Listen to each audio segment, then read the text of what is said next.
Councilmember Berkeley, Councilmember Burnett, Can you hear me okay? Mayor Pro Tem Biala, Mayor Delgado. Here. Okay, so we have 3, that's a quorum. We hope to be joined by the other 2 council members. We have well, let's see if we have a volunteer to do the Pledge of Allegiance after a moment of silence. All right, Bob, thank you. Bob is also always very generous. And we don't have Bob for very much longer, so it's good that he'll be leading us in the pledge after a moment of silence. Thanks, Bob, for bailing me out. Mr. Mayor, I'm sure whoever fills in for us will be perfectly, the first thing we'll check is the Pledge of Allegiance. Thank you. All right, so we'll have a moment of silence. Moment of silence.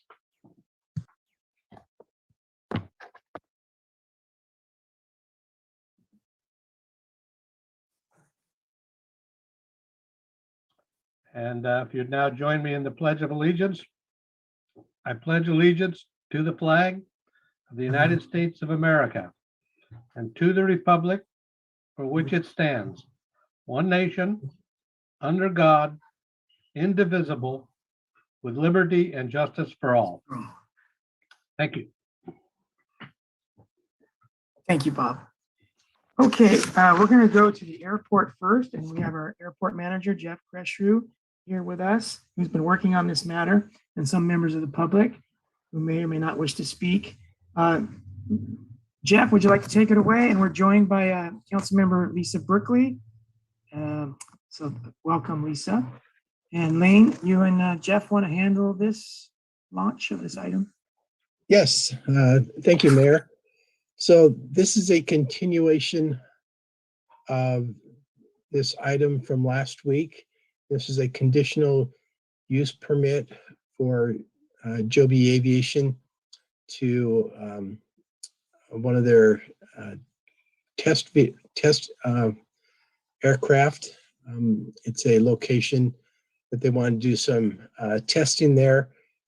We had a lot of people, pilots and people from the airport came and talked last week, and they hadn't been able to meet directly with our city staff or with Joby.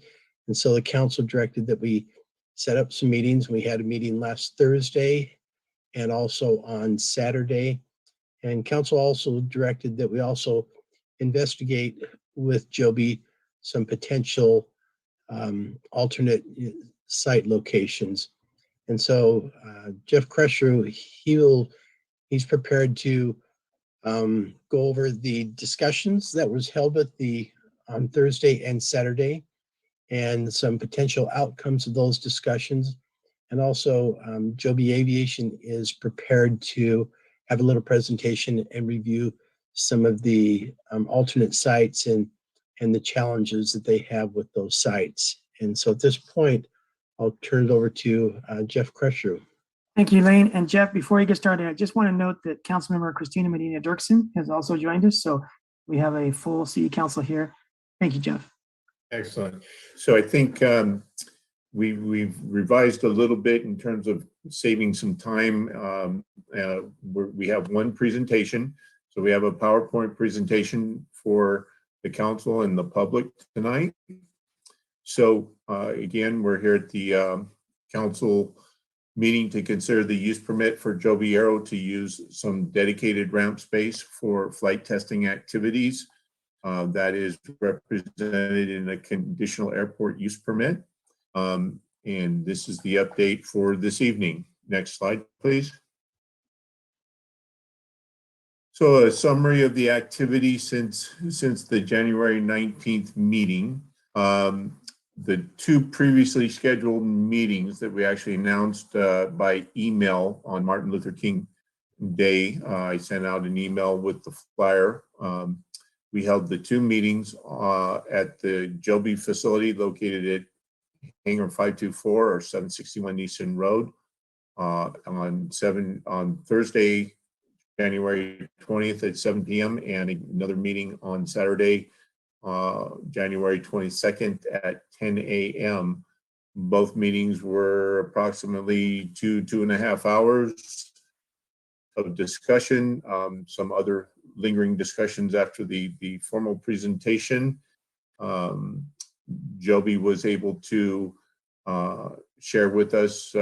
We sat there and looked at their aircraft. They provided a really nice overview presentation to the members of the public that were there.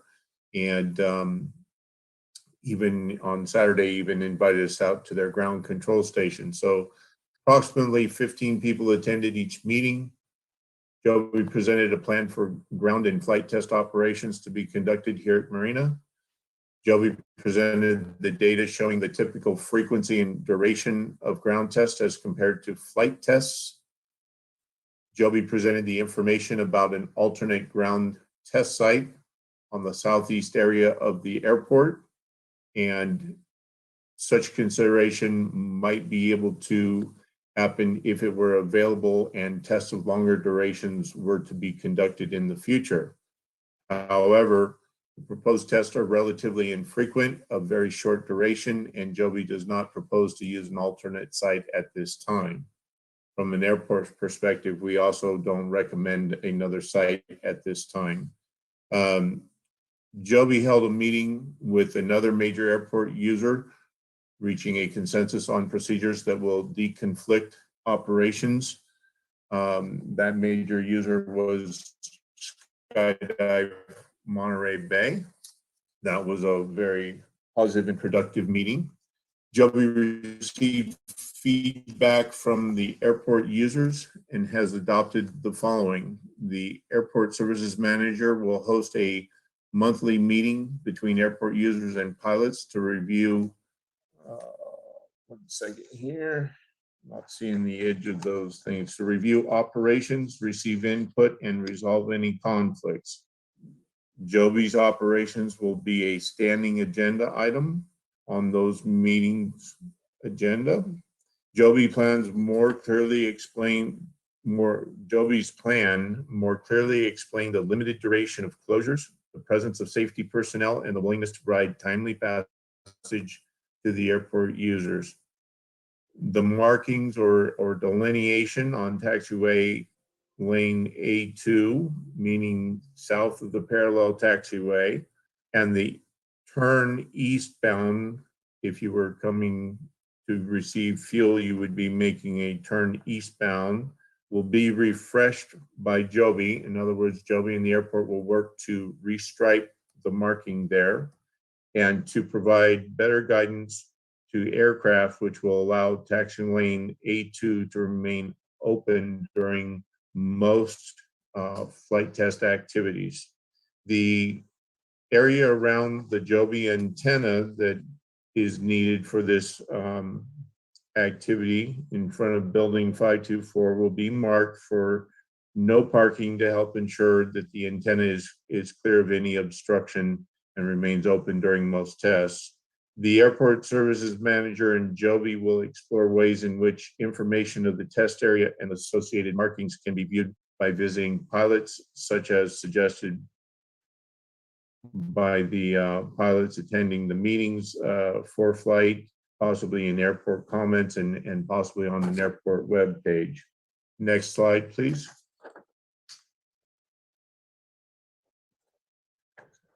So based on the feedback from the pilots and meeting with Joby personnel, we have made the following revisions to the actual conditional airport use agreement or use permit. So first, the dates throughout the permit have been accurately revised so that it reflects the city council consideration on January 25th, and if approved, would be effective on January 26th. In section 1 of the use permit operational, and if for those of you that have the use permit from the staff report and agenda item, you can refer to page 3 of the use permit. Item 1B has been revised to clarify the intermittent nature of the closures of the ramp space and of circulation. So we have the original language here and the revised language. I'm not going to read those unless it's felt that it's necessary, but it is here if we need to make reference to it. So pause for 30 seconds here. Just Mayor, when you think we're good to proceed, shake your head, please. All right, Matt, next slide, please. So again, section 1, operational, under operational section, page 4, item 1C is revised to clarify that the antenna is located on property that is within the leasehold of 524 and is not really truly part of the use agreement. So that that was removed from reference. Again, we have the original and the revised language here. And moving to the next slide, please. Again, under the operational section of the use permit, item J is revised to clarify the frequency 122.7, which is the airport CTAF, is to be used only for communication with aircraft. Original and revised language are presented here. And then under section 2 of the use permit, reportable events, we felt that there was a little potential for confusion. So we want to delete the bullet as it is not applicable to the operations envisioned by the permit. So we're removing tests of the aircraft outside the designated areas, and any conflict caused with aircraft are reportable events. So in this case, we will be taking out the tests of aircraft outside the designated test area because their up and away flights will be leaving the test area. Okay, next slide, please. So now we are on to page 18 of the existing use permit, the exhibit A, the site plan. So the depiction of the test area in attachment A has been revised to better depict the extent and means by which the test area will be marked. The proposed test area has been reduced in size, providing additional space for traffic to move around the test area to the north without having to enter taxiway Alpha, the parallel taxiway.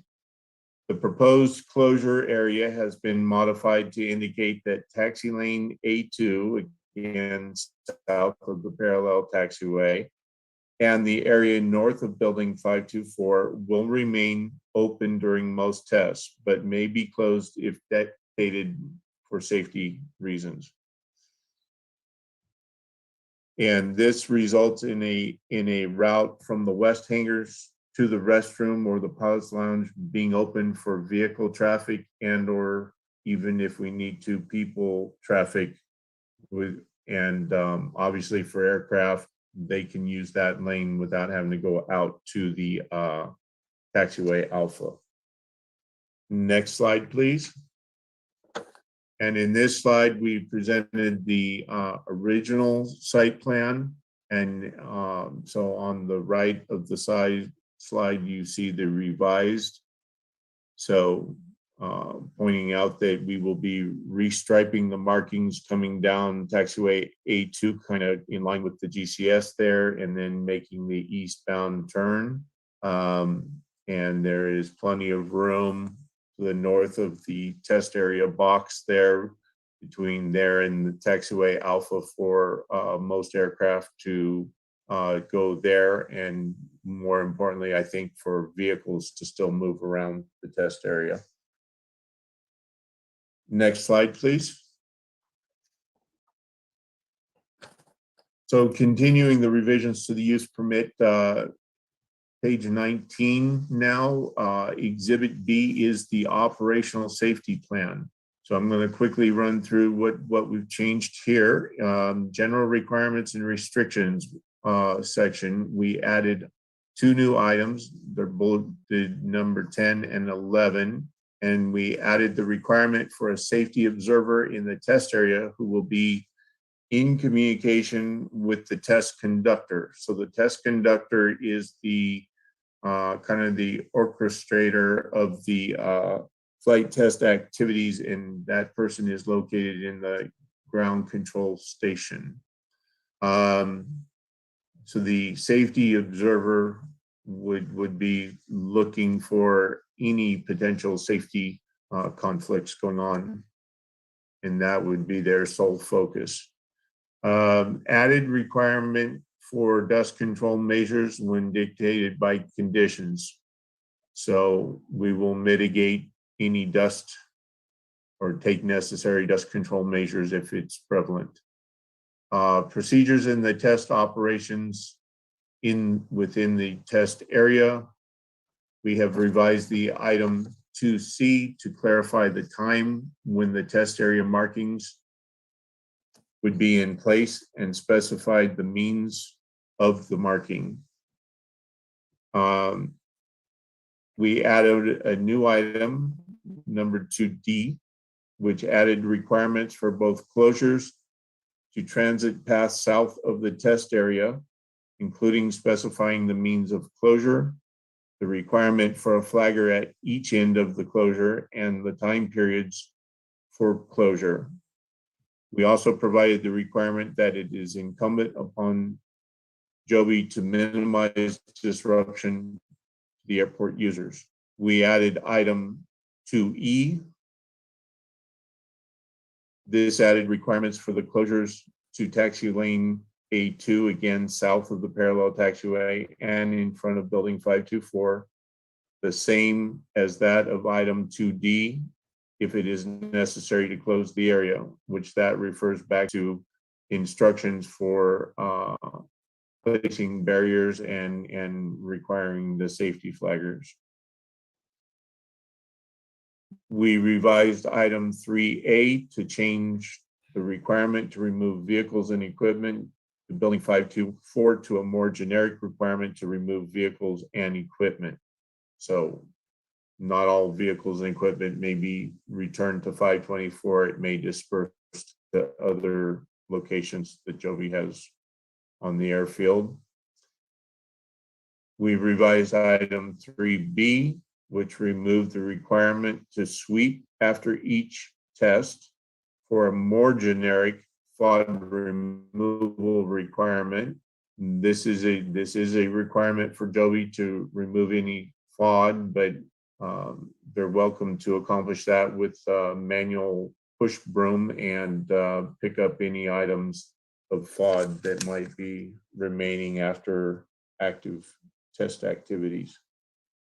And then next slide, please. Now we are on to, so here is the updated operational safety plan. So if we were following the operational safety plan, it is comprised of 1, 2, the next 1, 2, 3 slides. So we have the actual revised plan here in its entirety. So here's the general requirements and restrictions section. I'll leave this up for 20 seconds and then we'll move to the next page. No revisions to this section, Jeff? No, this is inclusive of the revisions I just reviewed. Okay, And actually, just a So quick those revisions was, quick question for clarification, because I don't think I saw it in the report. You were talking about the test area for FOD, F-O-D. Can you define what FOD is? yes, FOD is an aviation term that refers to foreign object debris, which is any kind of debris that could be kicked up by a prop wash. Terrific. Thank you so much. Sorry to You're interrupt. welcome. Okay, so next slide, please. So this continues the revised operational safety plan. And I would like to point out that like an example, item 2D was revised, and about midway, second to last sentence there, transit lanes shall not remain closed any longer than is necessary, and ensure something there. I'm not seeing the edge of that screen there.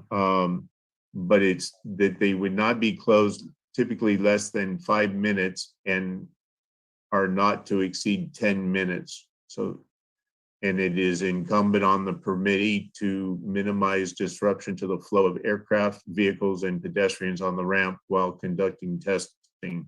So that's a great example of Joby's willingness to make that more transparent and existing in the operational safety plan. So with that, any more questions, right, specific here? Next slide, please. So this is the last little bit of the revised operational safety plan. There were no changes on this portion between the original and this one. Next slide, please. So tonight, it is staff's recommendation that the city council get to a printout here. But it is staff's recommendation to city council to adopt a resolution approving the conditional airport use permit for Joby Aero for the use of the ramp space in the aircraft operations area at the Marina Municipal Airport for the aircraft flight testing activities, and incorporating the revisions to the permit as presented. And of course, our standard language for authorizing the city manager and the airport services manager to execute the conditional airport use permit on behalf of the city, subject to final review and approval by the city attorney. Thank you. And myself and Sean Doyle from Joby Aviation, the director of their flight test activities, are available for questions. All right, Jeff, and this recommendation would include adopting the resolution in our staff report. Yes. And that's what it says. With again, the added incorporating the revisions as presented. I didn't see that in the top sentence. I'm very sorry. Okay, did you say someone else had something to say, Jeff, on the city side or Joby side? I'm just saying, we could ask Sean if he has anything he would like to say. All right, and Sean was the one who facilitated and spoke at length during the evening meeting, Thursday meeting? That is correct. Okay. Sean, did you have anything to add? And good meeting, by the way. It was not easy, but you pulled it through. Joby would just like to thank the mayor and members of the council, as well as all of the airport users who we've spoken with over the last week for allowing us to revise the proposed use permit. We believe that we've had a great dialogue with folks here at the airport. Look forward to any additional discussion and questions from the council and the public this evening. Thank you, Sean. Okay, let's go back to Councilmember Lisa Berkeley. Thank you, Mayor. I just really wanted to say thank you to Joby and to Jeff and members of the pilots community. I really see a much higher level of engagement and collaboration, and I really want to commend you on that work. So just a quick hats off and thank you so much for continuing this good work. All right, thank you, Lisa. Councilmember David Burnett.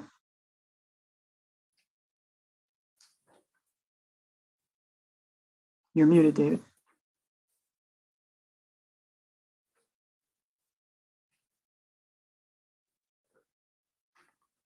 Oh, very soft, huh? No, you're good. You can hear me. Okay, I just want to disclose that I have had communications with Joby at the airport. David, it's very difficult to hear soft volume. Yeah, I can't adjust my volume right now. Is it loud enough that you can make it out? Yeah, we just have to try hard. We can do it. Okay, I'll try and make this quick. I've had email communications and I've spoken with Joby staff in person at the airport. Also, I wanted to ask if it's necessary to amend any of the specifications to identify when aircraft are present. That is to say that when aircraft are present, these are the rules. When aircraft are not present, there is some other things that are not necessarily done. Those are my questions. I can address the question if you'd like me to, Mayor. Sure. Yeah, so when we have one of these airport conditional use permits, the procedures are there in place for when they use the area. The expectation, if they close for circulation where it would affect an aircraft, that the procedure applies because they have the barriers up. So whether or not an aircraft is right at the edge of the test area or not, they're still required to have the safety flaggers and the ability to communicate via radio to aircraft traffic and other airport users. So I don't see that there needs to be any revision to the procedure. Okay, Jeff, thank you. Can you bring up the revised map, Jeff, that showed the drive around to the north so that people didn't have to enter taxiway A? Yes. Yeah, right there. So on the right, that dotted line square is the ramp space, correct? That is correct. Okay. And that's basically just a flat area of primarily unoccupied concrete. And the yellow lines or the lane that you put in that shows a plane in that lane to the right of the ramp space is where aircraft coming off of the runway would come down that lane. And prior to tonight, that lane may have been closed during ground testing operations, right? Yes, as you see in the left-hand side there in the original depiction of the site plan, it did show it as typically being marked for closure. Okay. And then the additional space for traffic to move around to the north without entering the taxiway, can you somehow use a cursor, Matt? Can you use a cursor where that is, where it's to the without entering taxiway A? And my question is going to be: is that mainly for the benefit of vehicular traffic like that of Skydive Monterey Bay, who can't get on the runway? Yeah, Mayor Matt may not be familiar with that, but that is to the north of the north edge of the dashed line there. So where you have so everything is oriented north-south here. So I'm not controlling the mouse, so it might be a little bit difficult, but. Okay, if we can pull that back up, because I think we lost it, that graphic. But basically it's to get a shuttle with people in it around to the north of the ramp space and then south of the taxiway so that they could continue back and forth to their drop zone, correct?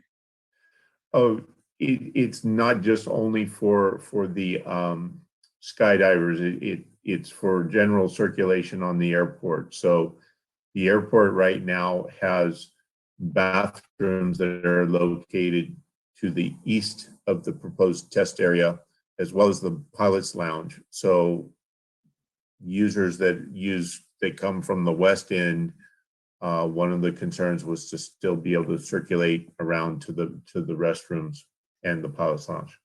Okay, so Skydive and other vehicles, non-aviation vehicles, non-aircraft can use that space without entering taxiway A. Yes, but just understanding the general guidelines from FAA and using ramp space inside the fence, vehicle movements inside the operations area of the airport, meaning anywhere an aircraft can possibly be operating, should be held to a minimum, and they really should be only of necessary movement. So any unnecessary movement is highly discouraged. All right, so are we going to meet that standard? And does staff or anyone else need to do anything to discourage unnecessary non-aviation traffic? No, just letting everybody know that yes, we are an airport, and there is a expectation that we are not making unnecessary vehicle trips or people trips. So All right. it is necessary for people to get to the bathrooms. I'm not discouraging that. I'm just cautioning. Okay. I just want to make the brief comment that I was able to attend a portion of the evening meeting and a portion of the morning meeting. And the first one was rockier than the second one. And I'm really happy and impressed that everyone was able to agree to tonight's solution. So thank you, Jeff, for facilitating that, for Joby to explain everything they needed to, and to the public for, well, both sides for being flexible, but to the public for, letting us know what they needed and wanted, and then coming around to something that everyone could agree to was really nice to see. I wish all such situations worked out as well as tonight's. Thanks to everybody involved. Okay, let's go to the public. Just, whoopsie, I'm so sorry. I'm so sorry. Let's go to Christina Medina Dirksen and then Mayor Pro Tem Kathy Biala. Thank you, I don't see your hand up anymore, Christina. That's why I wasn't sure. That's weird. It should be there. Thank you, Mr. Mayor, and thank you to everybody who came to the table to discuss this in a good way. This is a great example of coming together differences and coming up with a good plan. I do have two comments. Number one is on page the page that cites the notices that need to be made. That would be page 15. A copy to go to City Attorney, City of Marina, the law offices of Wellington. In a matter of months, we will have probably a different representation with Wellington stepping down. So maybe we can make a note there that it would go to the City of Marina. That's one thing. The second question I had was, if I understand correctly, well, actually, this is the question: how much lift are we going to see, and how much flight are we going to see with the testing operations? It's just ground testing, is that correct? Well, it's inclusive of hover testing, but I'm going to defer to Sean to provide an answer. Thank you, and thank you for the question, Council Member. The testing which is intended to be conducted in that area is primarily ground testing with the possibility of some low altitude hovering, meaning less than 5 feet above the surface of the ground. Any flight beyond that or any hovering in support of flight is conducted from the taxiway or runway as would a normal aircraft. And Sean, is the purpose of that ground testing usually to precede an actual liftoff and some flight testing? Yes, Mayor, it is in support of post-maintenance activities on the aircraft, which are conducted prior to conducting a flight test of the aircraft. The reason I ask that is, I guess this is maybe a question for our fire chief. Is there cause for alerting, for example, county communications in case people see things, what's that in the air, when testing is occurring, or Monterey Airport in case there's some catastrophe, or even the Coast Guard? I'm just wondering contingency plans for communications. So we are working with Joby, and in fact, been working with Jill and with Lee and Associates. We have together a emergency response plan. Actually, we have an actual IAP that addresses all those issues. And so we will be notified, when they're going to be doing the testing, when they're going to be spinning up, when they're going to be doing all these things. So yes, we're actually going to meet tomorrow morning, but the final touches on the plan is the plan. That's what we're doing. But it's Okay. already pretty much done. So it wasn't included in our packet then, correct? No, I don't think it's included in your packet because it's something we're working on with Joby's safety team with us in the event of an incident, along with another outside company. Okay, I guess I just wanted to ensure that all those bases are covered in case county. Oh, absolutely. That's, we're gonna be the first ones there. Absolutely, that's our concern. And then back to the incident report, it said within a 72-hour window. Now, does that incident report also include notification to us, or to, in the event that something did occur? How would we know? What is the chain of communication? And there's Exhibit C, which has the incident report, which is to be turned in within 72 hours. I'm just quizzing how that Yeah, works. so under the use permits, it's pretty standard that we request fairly immediate notification, but the written report is required within 72 hours. That's typically turned into the airport because these are procedures that affect the grounds of the airport, the movement of aircraft, etc. To date, we haven't had a process where we bring those forward. This would be an example would be the skydive people have a drop zone. They have a use permit for that. There are certain things that if occur, it again creates a reportable event where they bring it to the airport's attention. It helps us to be better prepared and understand potentials and operations and different things. So, and also helps us to modify operational safety plans, et cetera, to deconflict various users on the airport. Okay, but did you answer the question though? If something were to occur, the chain of communication, tell me what happens. So again, the users, so in this case, Joey Arrow would reach out to me specifically as hopefully the airport services manager. In the event I wasn't available, they can also reach out to the airport maintenance personnel.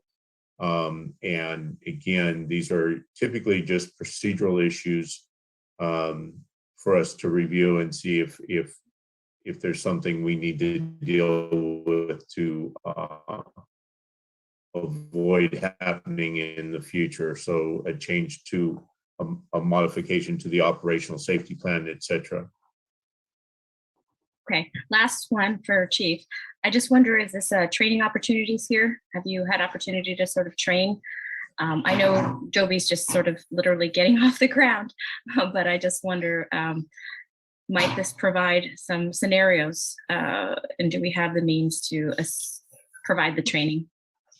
Yeah, so we've been working with Joby for a while now, and actually, other than we have 2 people that were not gone for various reasons, everybody, full-time employees and some of our reserves, has gone through a training put on by Joby on their aircraft, how to extrication, dangers, how to deal with the batteries, what to do in fires and things like that. So we've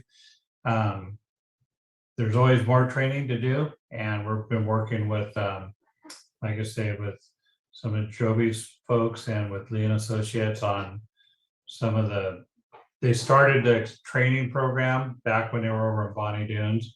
And, they've been working down 100 Leggett, so it's not new, and provided us with a lot of training so far. And that's going to continue for us, as things evolve and they get more. So yes, I feel comfortable at the amount of training that they're providing us. Excellent. And we're going to work on trying to get other agencies trained up too a little bit, but Absolutely. move on. Thank you very much, and keep us in the loop if more resources are needed, or anything else we can do to support that training element. Thank you. Thank you. All right, thank you both. Let's go to Mayor Pro Tem Kathy Biala. you, Mr. Mayor. First, I want to echo what other people have said on the council already, that this is a really significant effort on the part of Joby to meet with the public and also the aviation community for really being so participatory. I think this is just such a wonderful example of us starting off with this kind of partnership between the council and the city and Joby and the community. And this is sort of the precedent I think we're setting here. But it looks like there are so many good changes, creative changes that were made in the safety plan and some of the ordinance wording. So could we please have that? I don't think I received this PowerPoint. So it was a little hard for me. I was trying to take pictures so I could remember all of the issues. But would you mind, Jeff, if you can send it to all of the council people? The presentation you just gave? Yes, I think we can have that sent out to the city clerk's office. Great, because there were so many changes and I was having a hard time grasping it all on the spot. And also, I'm very impressed that you're going to have monthly meetings. And my question is this just for the tenants and the aviation community, or is the general public invited as well? Who can attend these meetings? I think the anticipation is certainly focused on for the pilot community, the community of users at the airport, to have an opportunity. But I would certainly welcome members of the public if that's if they have an interest. Absolutely.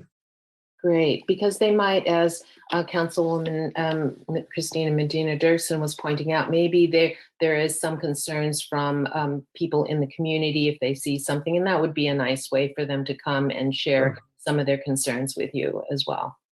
Yeah, and you know, we have to think about some logistics here, so it may take a little bit of time for us to get it up and running where we could make it more widespread. So there's a lot of logistics again with COVID and whatnot going on as to how we can conduct our meetings.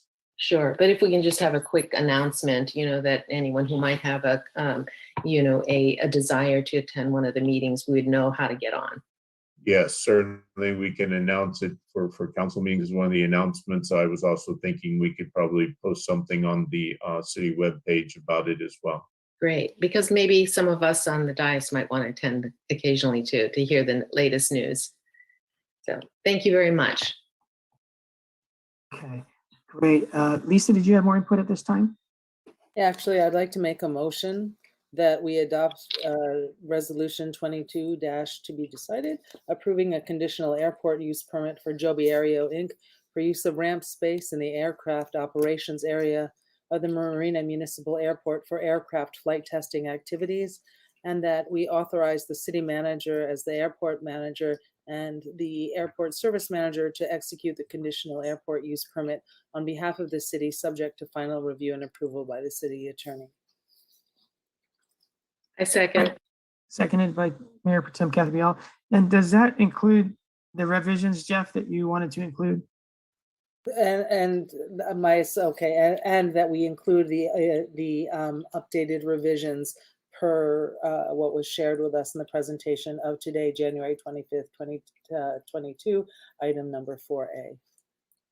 Okay. And does there a second hold, Kathy, with that? Yes. And Bob Bradley, do we need to specify Exhibit B or any other parts of the agreement that were revised, or just the way it is fine? No, the way it is fine, I believe. I think staff understands what needs to be in there. Okay. And I'll just make a brief comment before we go to public comment that George Kevork is with us tonight for Joby, and he is in charge of public engagement, public policy, etc. And he'd like to invite council to a tour, if you will, of these operations. So we will hear more from George in the near future. Thanks for joining us, George. Okay, let's go to public comment, 915-6473. Let's start with you. And you don't have to say your name, but we like hearing who you are. Go ahead, 915-6473.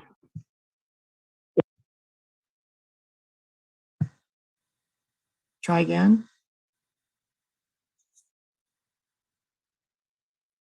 Hello. Okay, you're on. We can hear you. All right. Thank you. Barry Perkins. I wanted to express my gratitude for both the good governance by the city council and Joby's willingness to spend the time that's necessary to meet with the pilot community. We became enlightened at I went to the Thursday meeting, and it was informative and respectful. There are a few surprises, of course, that we're still grappling with. And along those lines, I would like to emphasize that just because there's a mechanical capability in something doesn't always guarantee that it's still a good idea. And the idea I'm referring to is, and help me out, Sean, we were told that it was going to be towed to the test area to and from the hangar, and that up and away flights would originate from the test area, I believe, just like a helicopter quote pattern. But now I understand after your comment that, and correct me if I'm wrong, but it may be taxiing without a pilot on the taxiways to the airport or the departure end of either runway.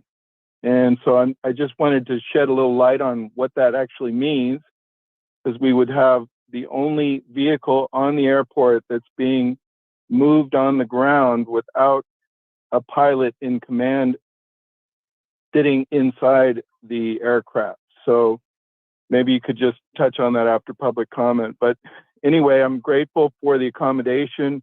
I think having access to fuel, restrooms, and the pilot lounge without the inconvenience being borne by the recreational pilots, and instead the inconvenience is rightly placed on the commercial activities. So I'm grateful for that awareness. It was refreshing to see council pick right up on the fact that the outreach was scheduled after the use permit. So thank you again for that. And we will still urge Joby to look for alternative locations. I still think that's a worthy cause, and can increase safety just by virtue of where it takes place and access for emergency vehicles and such, and also not making closure of a runway necessary if there is an incident on the runway. So thank you again for that.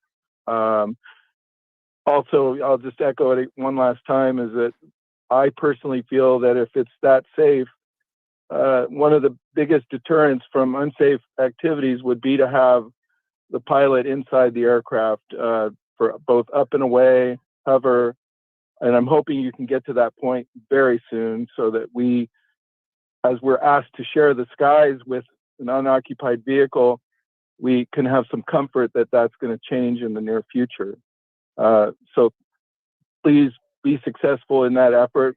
Failure is not an option. The whole industry is watching your experience, because you are in the premier location up front and I talked to AOPA, Aircraft Owners and Pilots Association, Melissa, she might be on the line tonight. And the experience with interaction with the pilot community is an industry-wide issue. And AOPA urges the manufacturers to redouble their efforts for outreach. So we'll look forward to that, and the monthly meetings are a great idea. Thank you so much, everybody. Perfect, Barry. Thank you. Kim Cohen?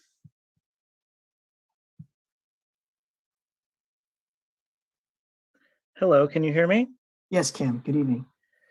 I would just like to thank Joby and Jeff Kresheru, Lane Long, and the City Council for helping us get to a point where we have what I think is a great plan. I appreciate the higher level of community involvement that this whole thing has fostered, and also moving forward. This is a much, much, much better plan and much more workable plan. The monthly safety meetings are a great idea. Looking forward to that. Excuse me. All in all, this is a very satisfactory outcome. And looking forward to doing everything we can to helping Joby become a great success at the Marina Airport. Thank you. Great. Thank you, Kim, and thank you for attending both meetings and being engaged in both. It's great to have that input. All right. We'll give everyone a moment here, and then we'll close public comment. Brian McCarthy, welcome, Brian. Thank you, Mr. Mayor, members of the council. I too am really glad to see the users come together and find solutions in a short amount of time. I think, you know, the airport users, Joby and the airport manager really should be commended for this. Up front, I support the conditional use permit and the resolution as presented. I think what most of us understand is that there's a lot at stake here, right? And that is, to be successful, it's likely that Joby needs swift and decisive support today and in the future, which of course isn't unconditional support, but I'm thrilled to see that the city has kind of provided just that over the last week. And that is swift and decisive support. So there's a couple items I want to bring up that are maybe a little bit more loosely related. At the meeting that was continued, I heard a user speak about an airport commission. That's something that I've spoke very publicly before about, and such a commission would help tackle some of these kind of decisions and issues. I know there's zero chance of that happening anytime in the near future, given really some of even our most basic commissions are on hold. But if and when it does happen, I do hope that airport commission will include, you know, aviators, enthusiasts, and regular citizens alike. And the second comment just kind of addresses some of the public outreach to kind of the community of Marina and what's going on at the airport. I really encourage to the greatest extent that both the aviation community, the airport manager, and all users of the airport really make a strong effort to reach out to the community and help people like me that are maybe a little bit more ignorant to some of the ins and outs and intricacies of a municipal airport, kind of, you know, what's involved, what it means, what, you know, what the city has leverage to do and maybe what they don't in accordance with kind of FAA guidelines and things like that. I, for example, don't even really understand what the difference between a municipal airport like ours and maybe a larger regional airport like Monterey really is. And again, kind of just what options are on the table. But I do support the conditional use permit. I appreciate the swift action. And I'm just really looking forward to success at the airport as a whole and success for Joby, and continue to watch this play out. Thank you. Thank you very much, Brian. Okay, we'll go ahead and close public comment. Sean, do you want to address Barry Perkins' question about taxiing? He was concerned about it being necessary or not to have taxiing without a pilot. And I was wondering if the chase, when does the chase plane, is it in flight after up and away that the chase plane joins the unmanned vehicle, or is it before? Yes, thank you, Mayor, and thank you for the question.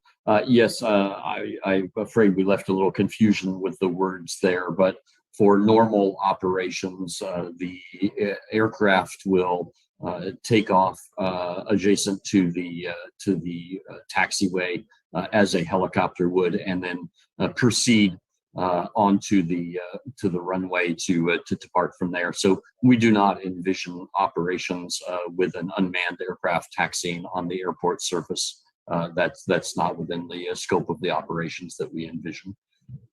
All right, and then I guess it's after up and away that a companion quote chase unquote plane joins the test vehicle. Yes, that's correct. Once the airborne is moving in flight, then it is joined by a chase aircraft that observes for safety. Okay, where is the chase aircraft before the unmanned aircraft is up and away? The chase aircraft departs prior to the test aircraft, so it is in the normal traffic pattern and joins the test aircraft as it takes off. Okay, now is the person inside of the chase aircraft watching the the unmanned craft below it? Well, until they're joined? Yes, exactly. They are observing the movement of the test aircraft toward the runway, and then the takeoff profile, and then joins with the aircraft. So the chase aircraft is observing the area for other aircraft, any hazards like birds, things like that, is in communication with the pilot of the test aircraft, and provides that safety function at all times while the test aircraft is moving in the airport environment. Okay, and then the chase personnel have the ability to communicate with other users of the airport should they find that necessary? Yes, that is correct. The chase aircraft is both on the airport common traffic frequency and is also in communications with the air traffic control facility, NorCal. Right, Sean, it's great to have you and all the experts in their different silos on the Joby team. It sure is a team effort on Joby's part to be able to handle all the facets that you have to handle to be here and do what you do. Okay, let's go to a roll call vote, please. Councilmember Medina Dirksen, Yes. Councilmember Burnett, Aye. Councilmember Berkeley, Yes. Mayor Pro Tem Biala, Yes. Mayor Delgado. Yes, that passes unanimously with the 5 of us voting. Thanks to everybody involved, in particular Jeff and Lane. I know you put a lot of time into this, including on the weekend and nights. So thank you to our city manager and our fire chief and police department, police chief, everyone that had a hand in this. It sure has worked out well, thanks to everybody's contributions, including the public, of course. Okay, so we're going to move on to what was thought to be the main item here tonight. And it's an extremely important item that might involve, up to $80 million or more of investing in our city. And so Lane and Brian, our Public Works Director, and our Finance Director, everyone's here should they be needed. But Lane, I'll turn it over to you now. Great. Thank you so much, Mayor. And I'm going to pull up PowerPoint here.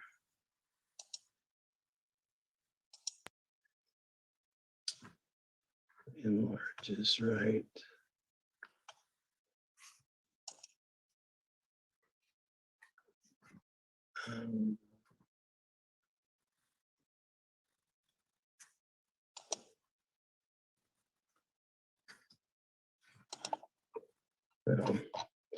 Let's go up here.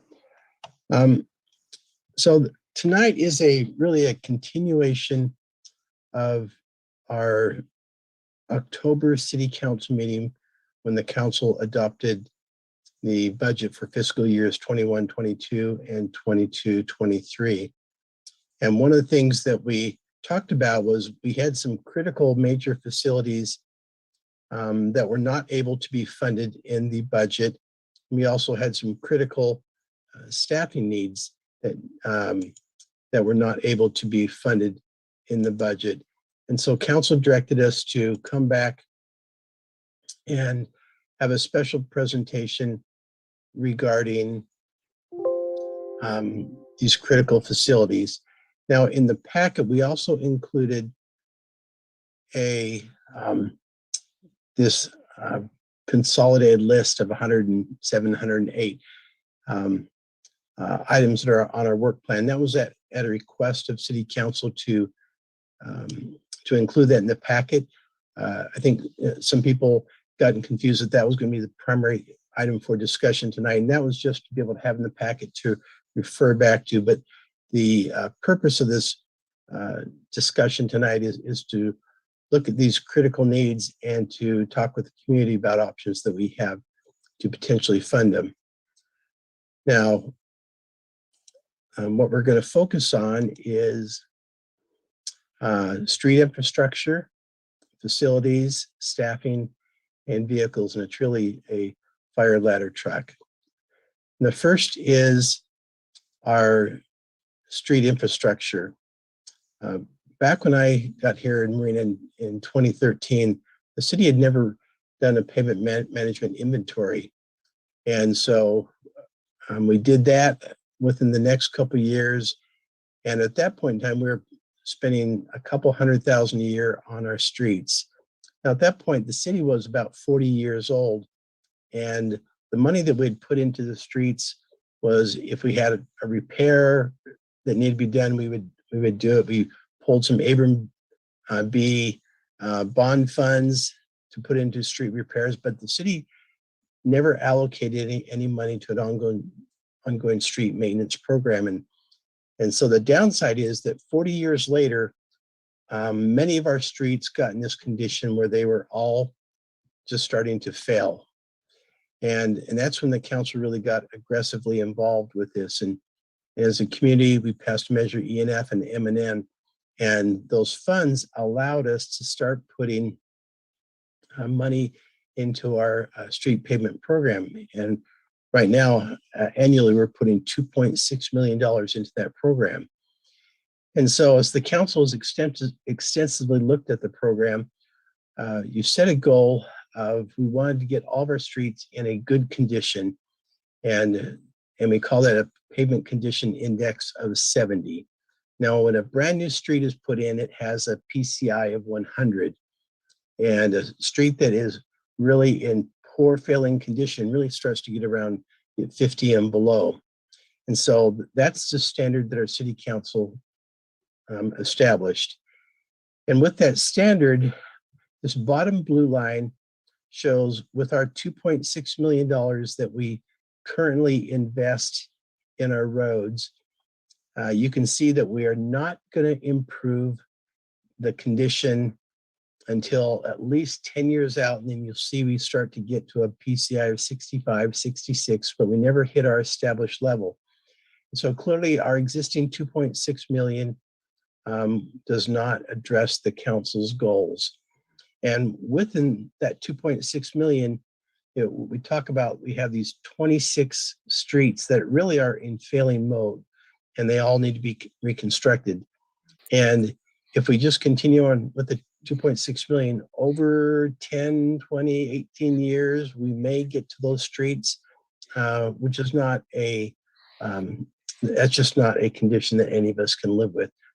And then, so a second option that we talked about at the budget was part of our 2.6 million a year, we have these Measure X funds that was passed by all the county, and we get about 600,000 a year in Measure X funds.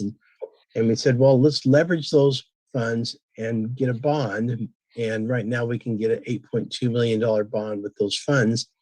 And let's apply that to the 2.6 million and see what that does. And that is this light blue line. And so you can see with that 8.2 million infusion, it improves quite a bit, but then it drops off. And then over time, it actually is worse than if we just stayed with our only the 2.6 million. And it's kind of reflective of when you do a bond, some of your funds go to pay the interest. And that's why it actually long-term is a worse scenario.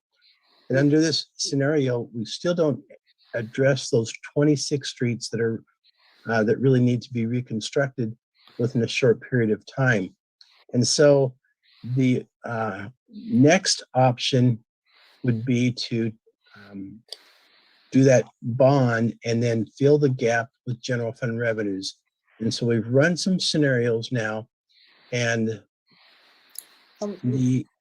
Lane? Yes.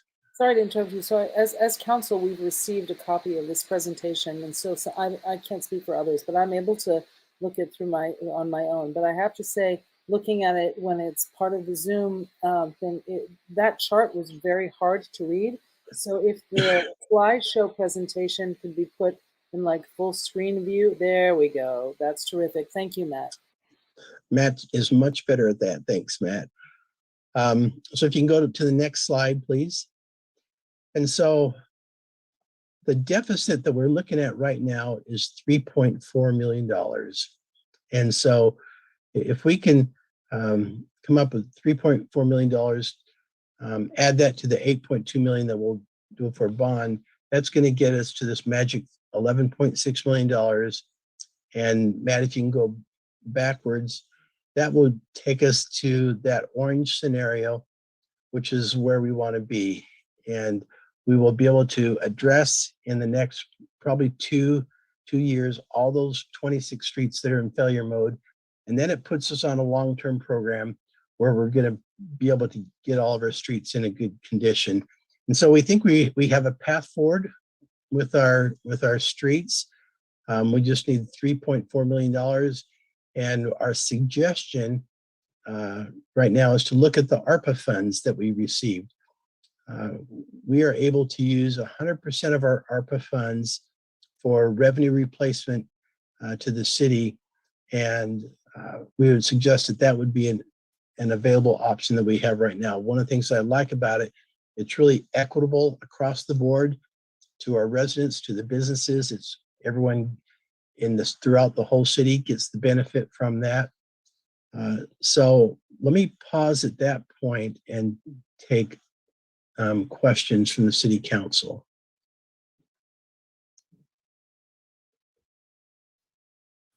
Lane, when you said that we were going to put 2.3 or 2.6 million per year to bring everything up to a 70,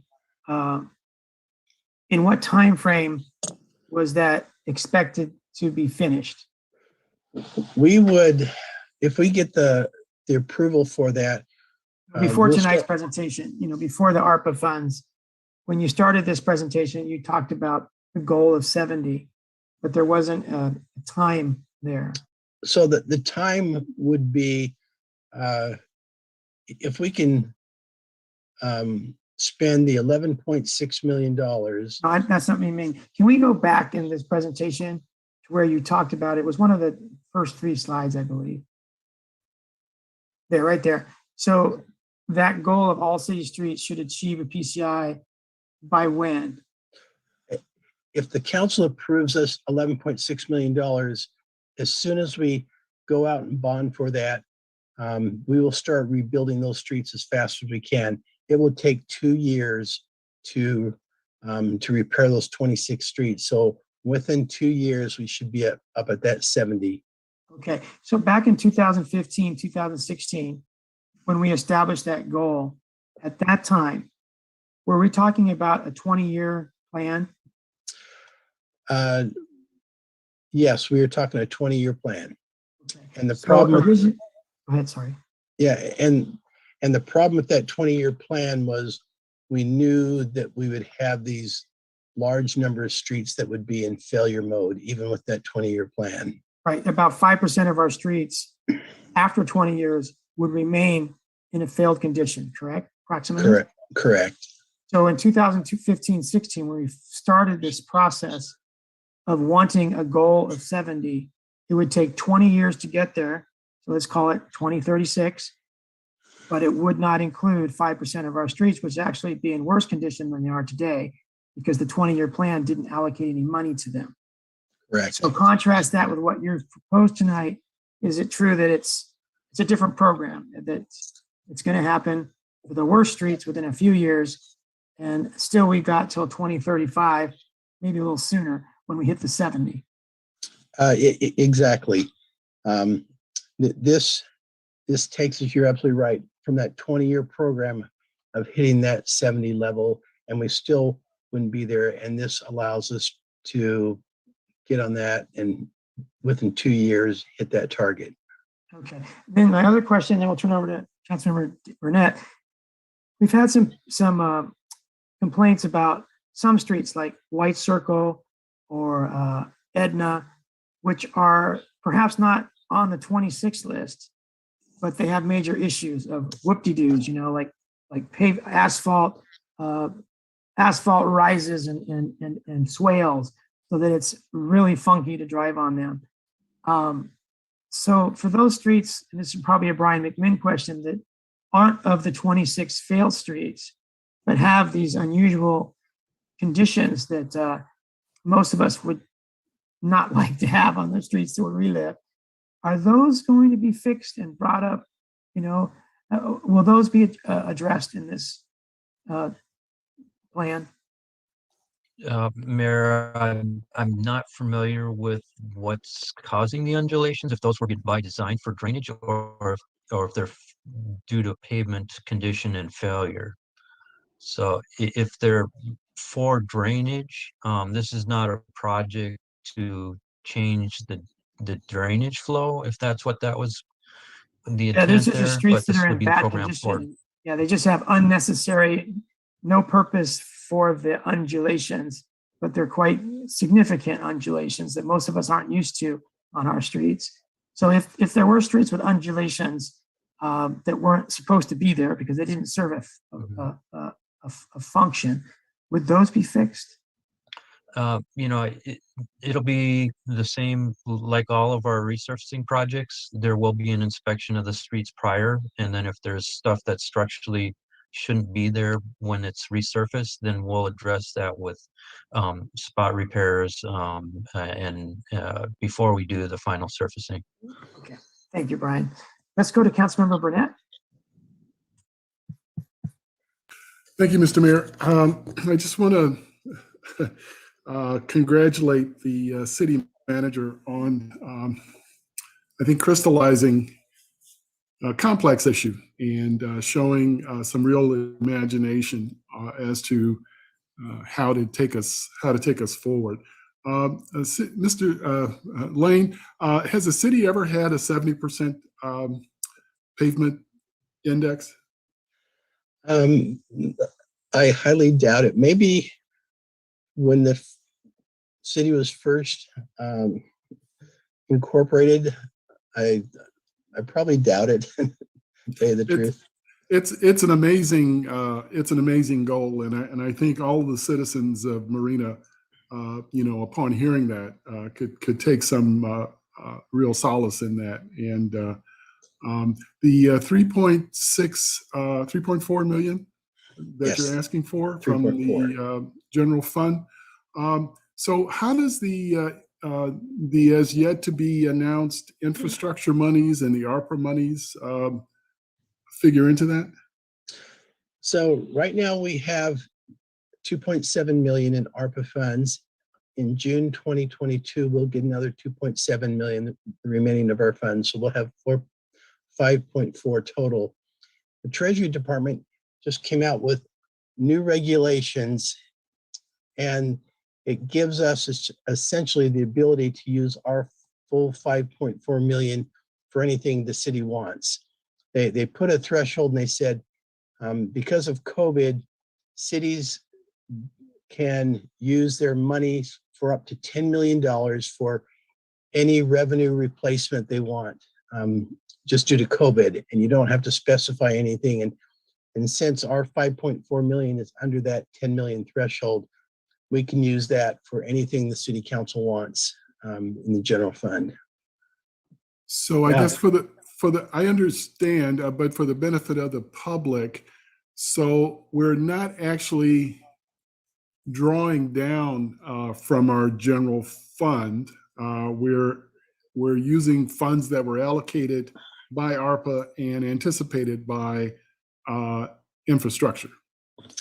Correct. And while we can do whatever we want, as I looked at it, one of the things with ARPA that I think is really good is you're trying to look at your economic development and your growth of your city.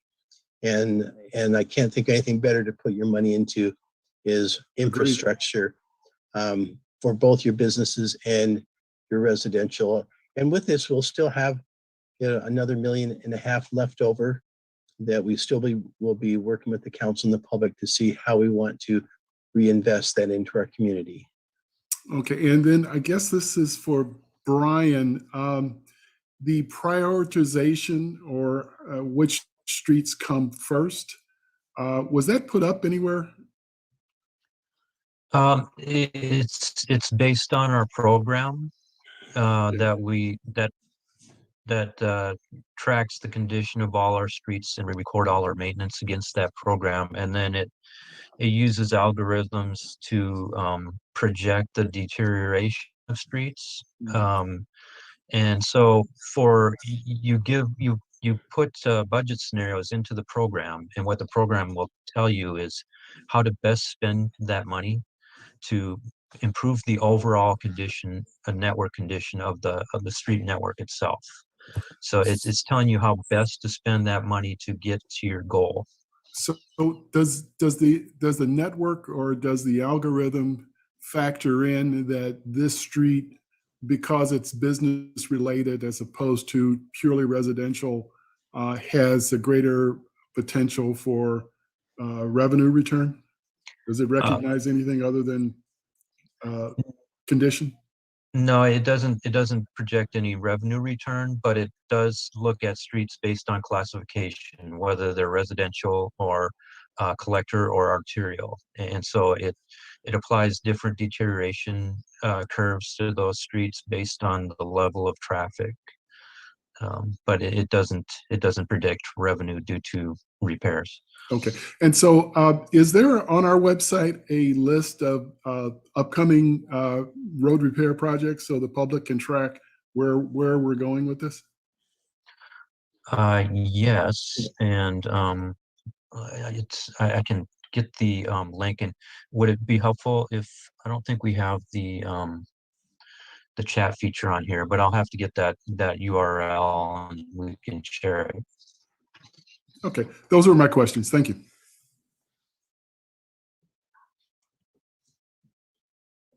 Brian, just a quick follow-up to David's, Councilmember Burnett's last question. The projected streets, is it looking 1 year in advance every year, or is it looking further in advance to know which streets are going to be treated when?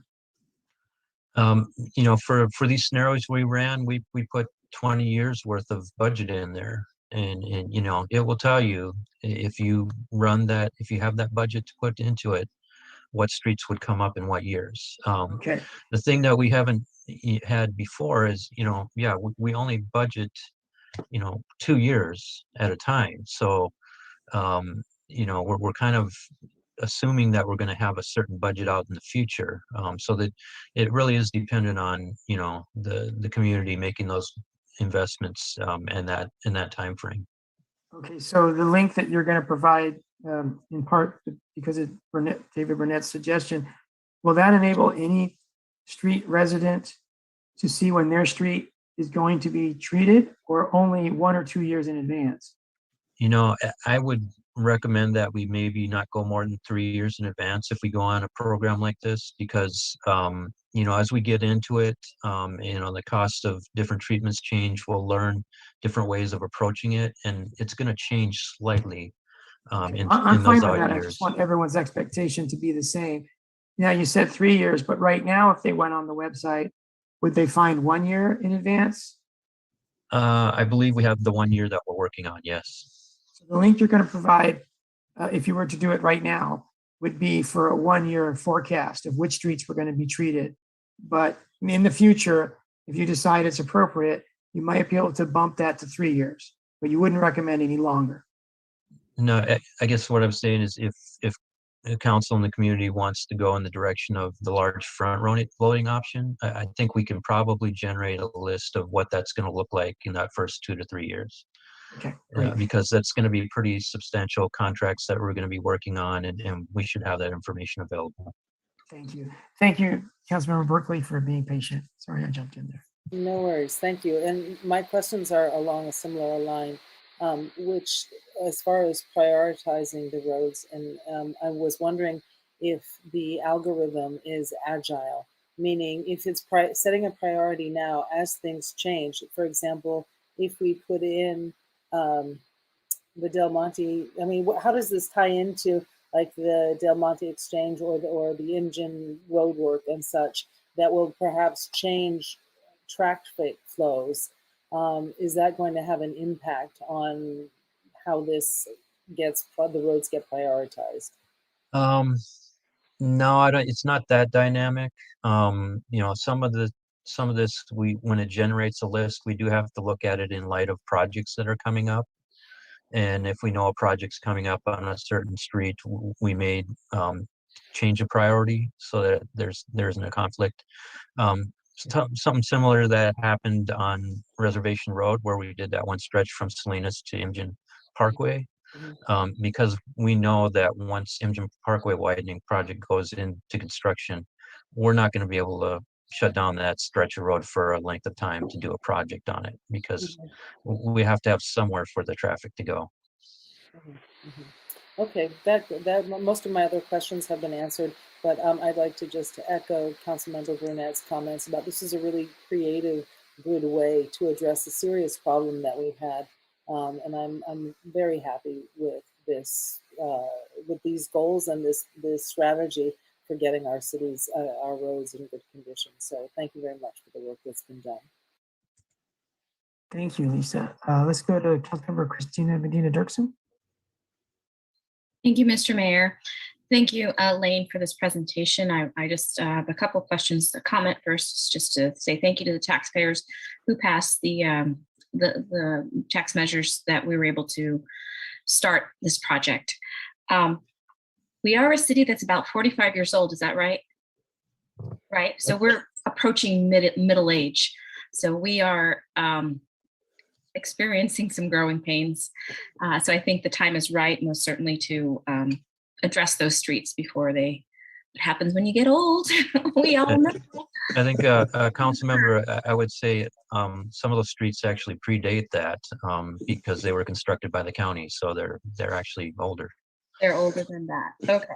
I too echo using ARPA money. It sounds great and creative, but I do have a question for Lane, and do we have any other expectations? What are our lobbyists telling us? The governor's bill budget, is there anything coming down to the cities for infrastructure? And I know on the federal level, the infrastructure bill is in flux, but what kind of projections do you have for any extra money coming down the pipeline, possibly to supplement? And then I have another question.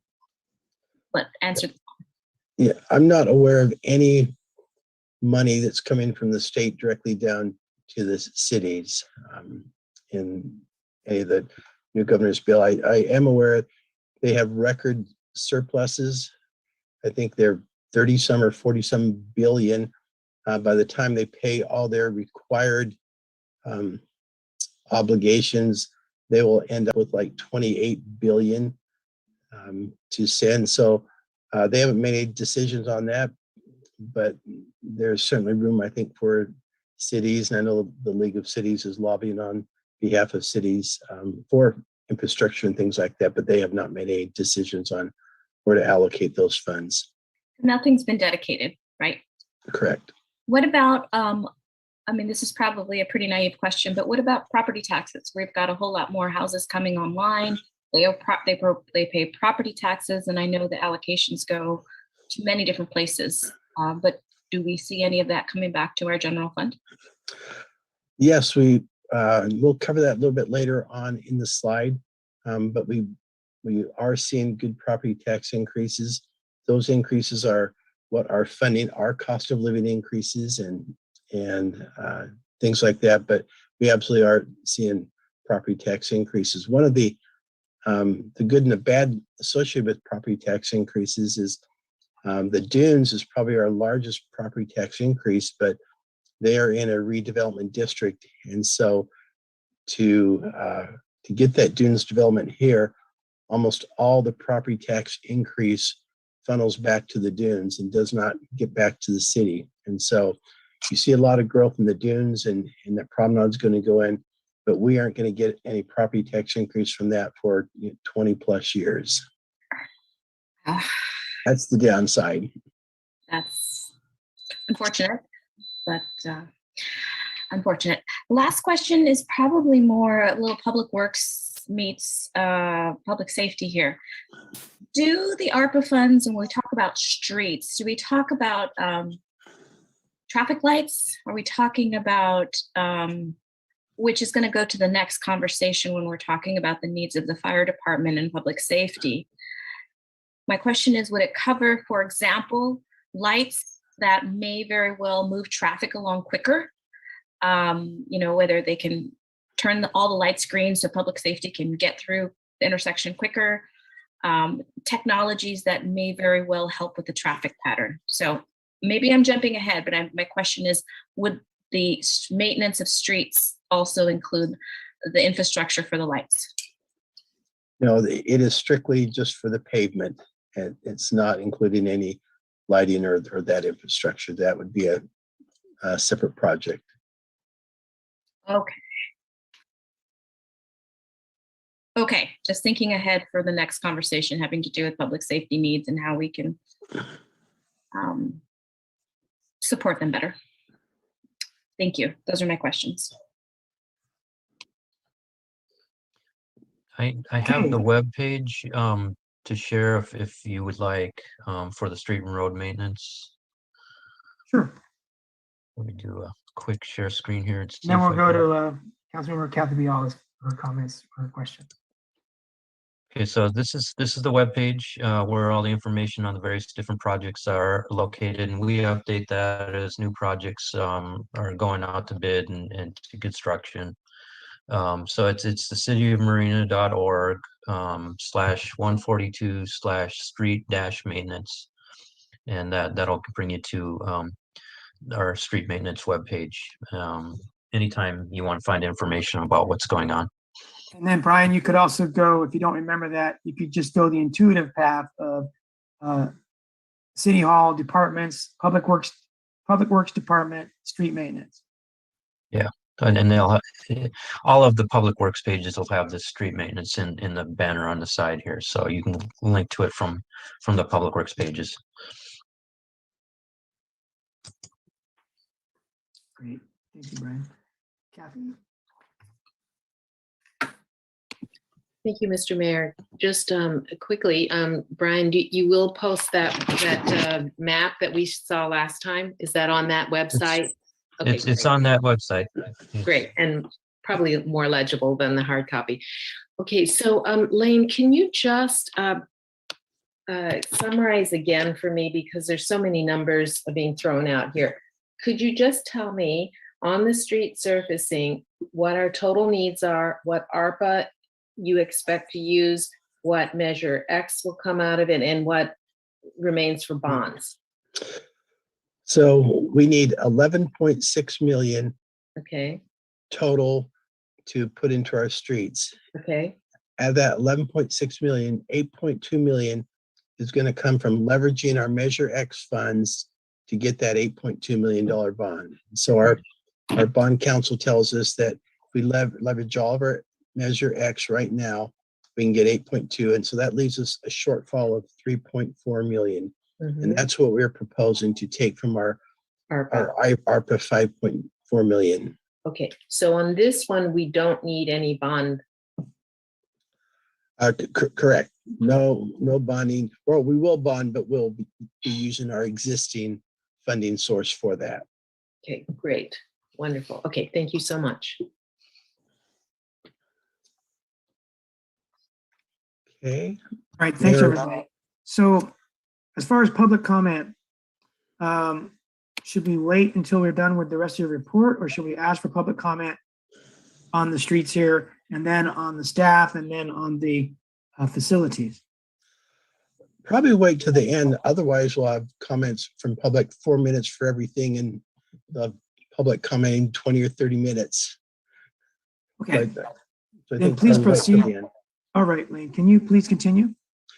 Yes, Matt, if you can pull up the screen again.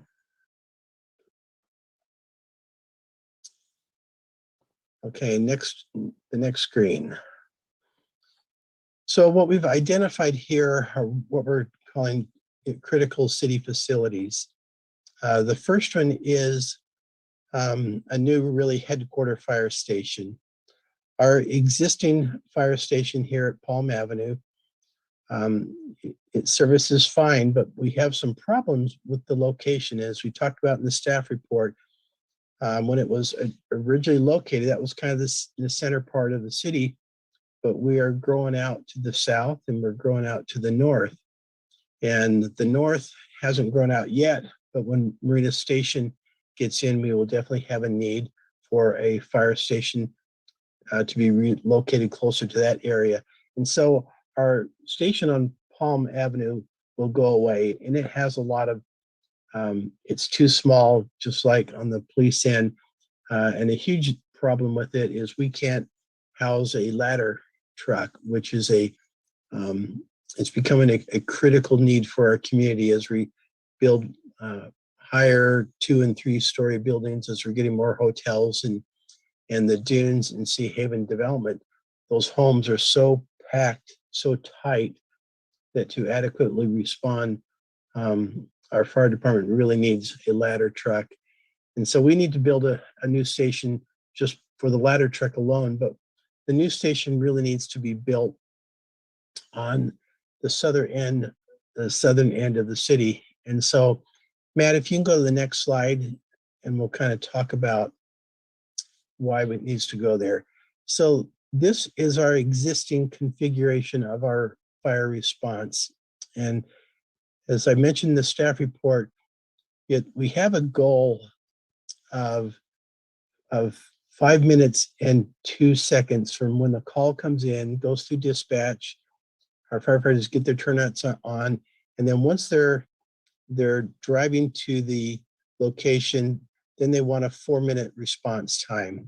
And so this map shows our center station on Palm Street, that's where it says Marina 1. And then it shows our second station now out there at the airport.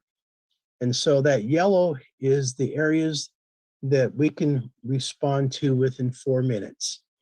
And so what you see is Preston Park, we can get the adequate response time, but Abrams Park, all of the new Sea Haven development, future Cypress Knolls, and then you see just south of Imgen, there's gaps in the Dunes development, and there's gaps in the Dunes commercial where we don't hit that targeted response time.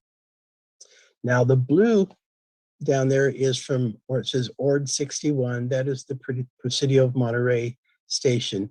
And so they are the first responders to our southern end of our city. And so you see the blue is their 4-minute response time. And so right now you see we already have gaps that we need to fix. Now the Ord 61, the Palm Station, they leased that from the city of Seaside. The city of Seaside has terminated that lease, and that station is going to be relocated further south. And so Matt, if you'll show the next map. In next July of 2023, the station is going to be located further south. And you see that gap now is even worse. All of the Dunes development, all the future growth of the Dunes, all the Dunes commercial, we have huge gap problems. And if the city ever were to annex the Schoonover and Fredericks Park areas, we don't have the proper coverage there. And so we have a immediate need to get a new fire station located. And where we have is on this little, you can see on the corner of Imgen and California, that's kind of our Cypress Knolls area, is the ideal location for a new headquarters station. And that would provide all the adequate response times that we need to the southern part, to the central part of Marina. And then we would close the airport station and then would shift that engine company to the Palm Station.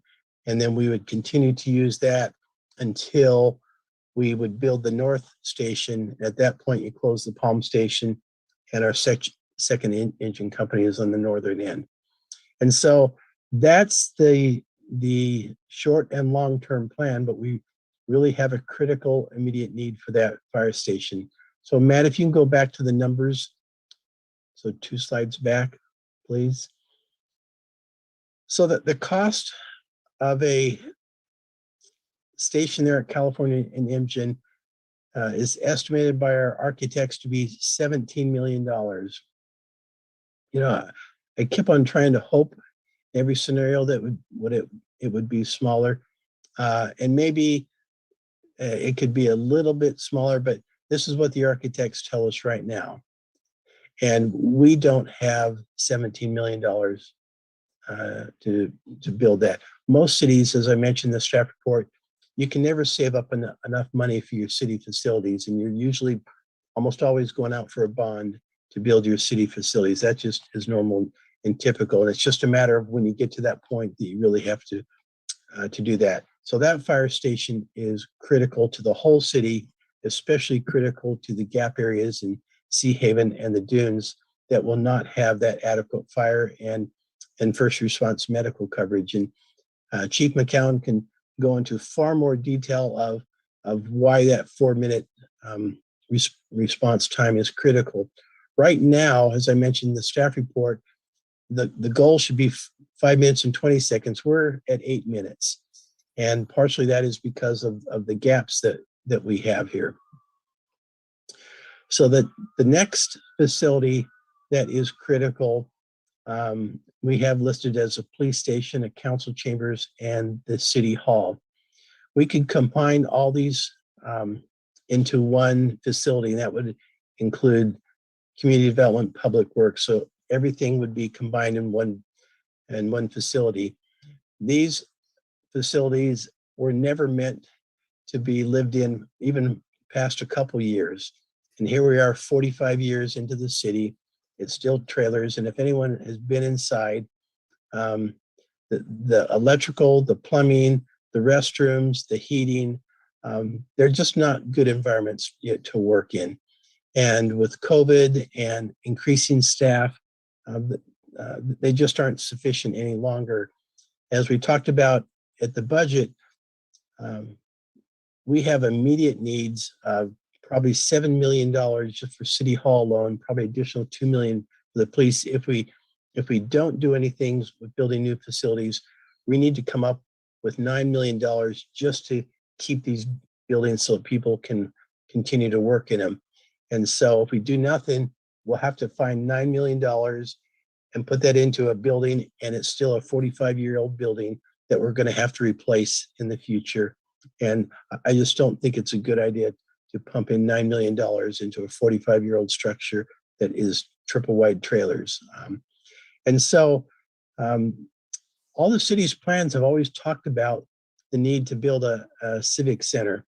And they initially said, the general plan says the existing location could work, but you'd have some issues in it, but also had Lock Padden Park as a location, kind of next to the library, and libraries and city halls and things. Those are good uses that coexist very well together.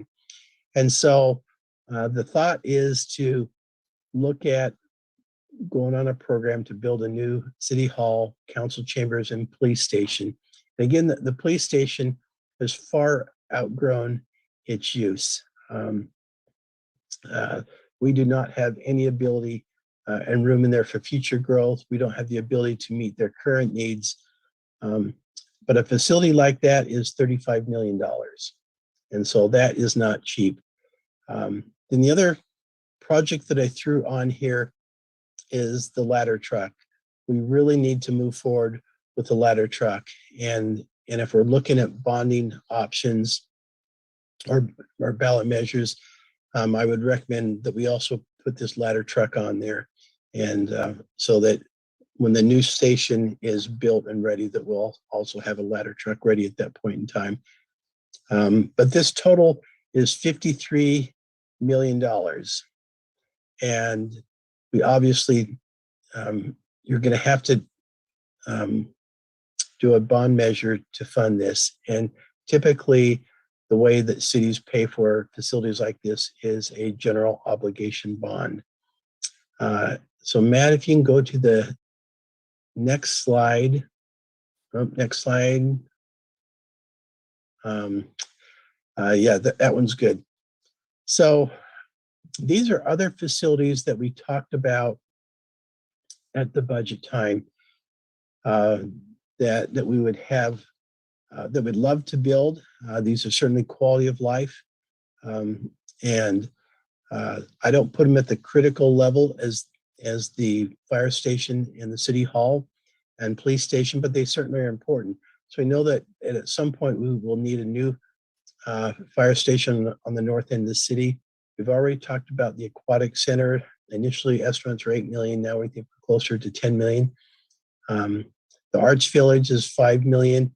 The senior center, we've tried multiple times to get CDBG funding. And after 3 or 4 tries, we just aren't going to qualify under state guidelines. We will never be able to get enough points. And that we estimate is about $5 million. Um, uh, the hockey pavilion was brought up when we were talking about the sports center, and that was about $3 million. And then council had talked about $1 million for upgrading and making improvements to our skate park and teen center and the community center. And so other costs would be $35 million. Next slide.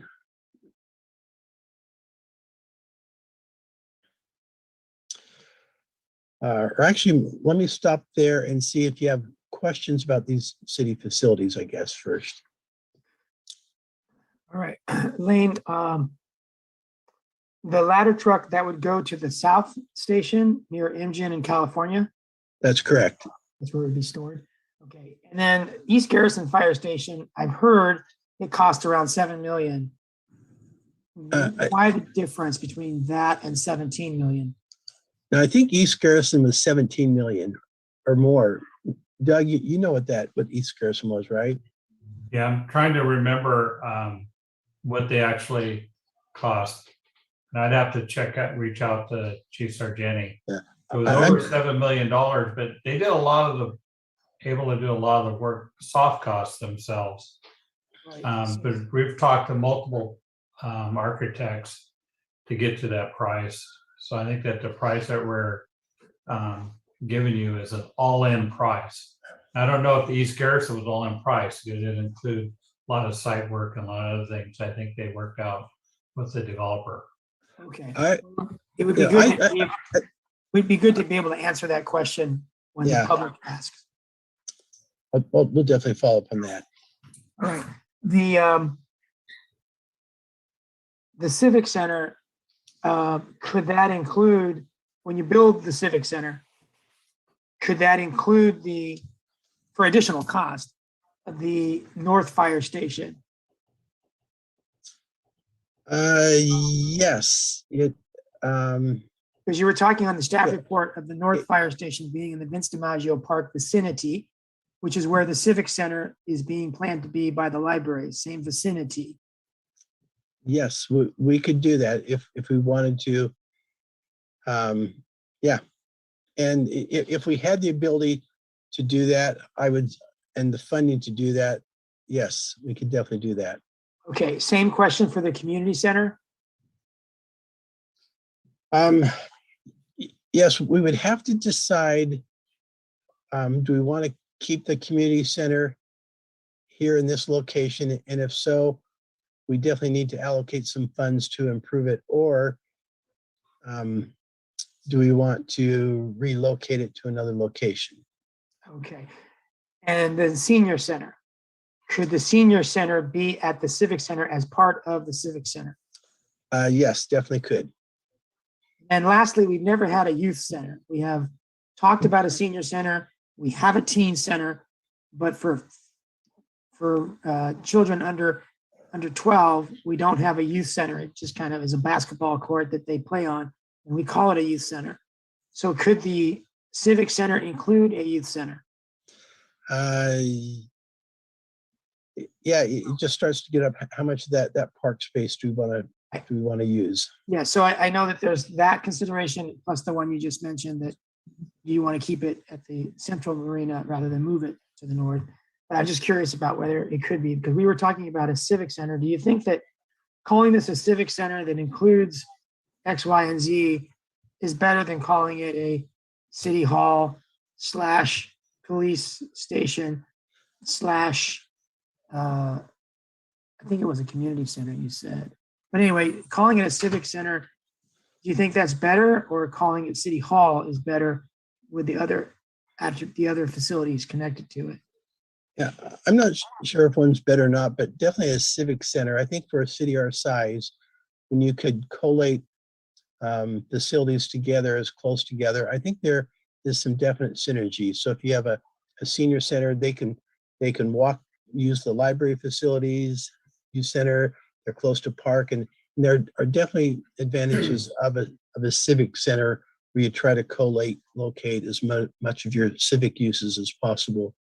Okay.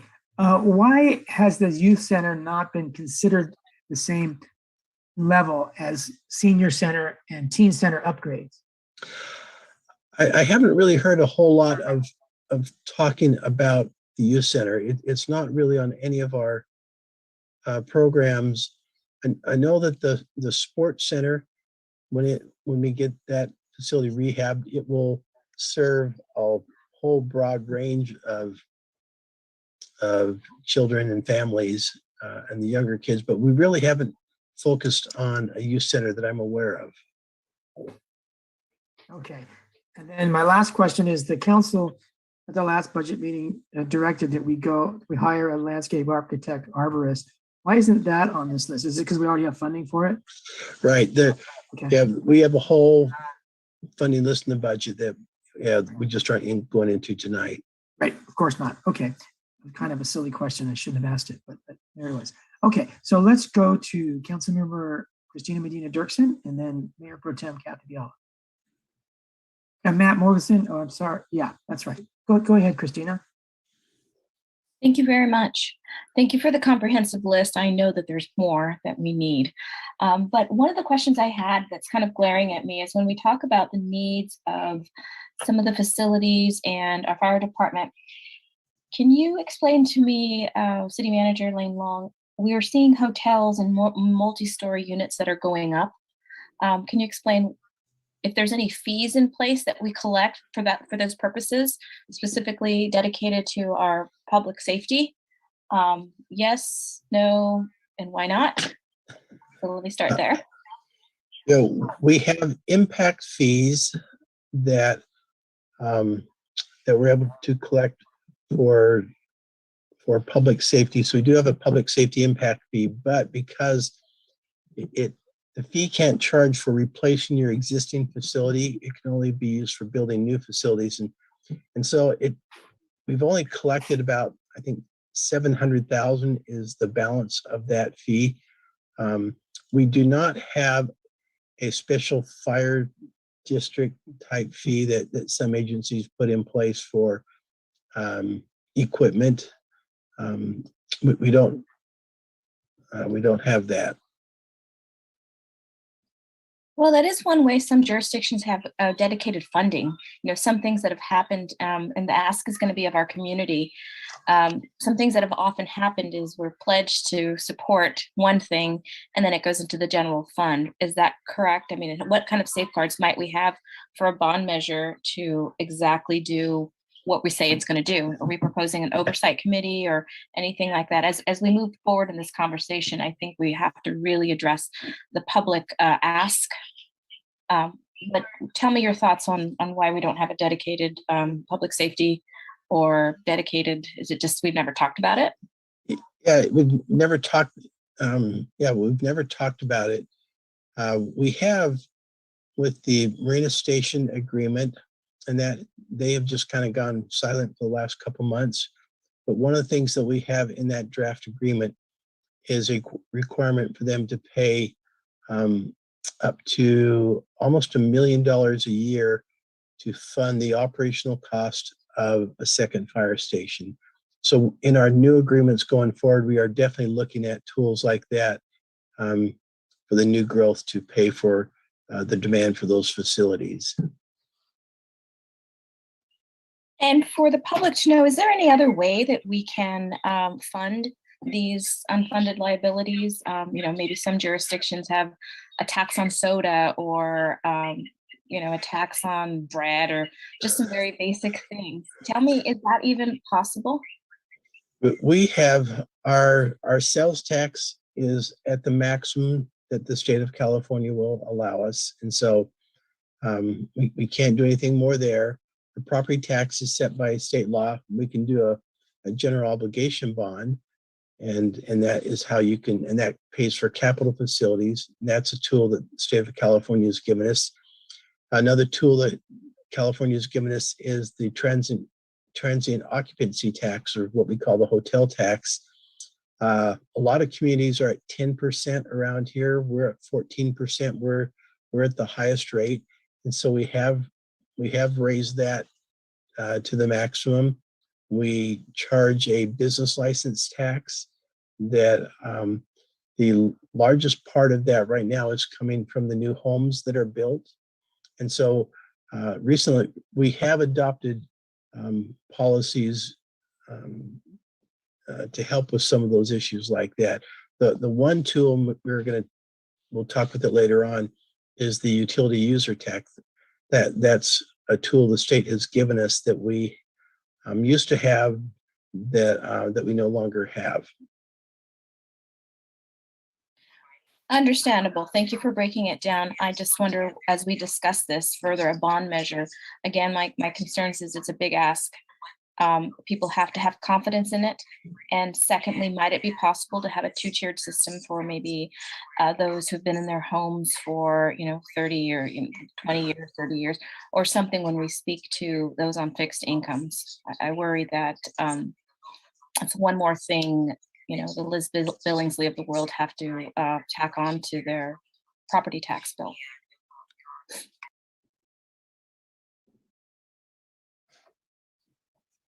Lane, can we do a two-tier in any way for low-income households or any other group category of households?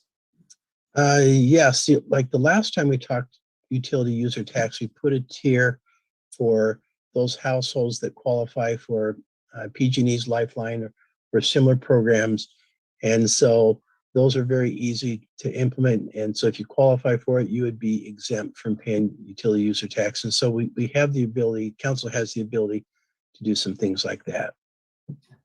All right, thank you. Let's go to Mayor Pro Tem Kathy Biala and then Councilmember David Burnett. Thank you, Mr. Mayor. So just along tagging on that line of discussion. So when bonds would come out of property tax, is there also any way to do some exemptions based on income or anything like that for that bonds, property tax?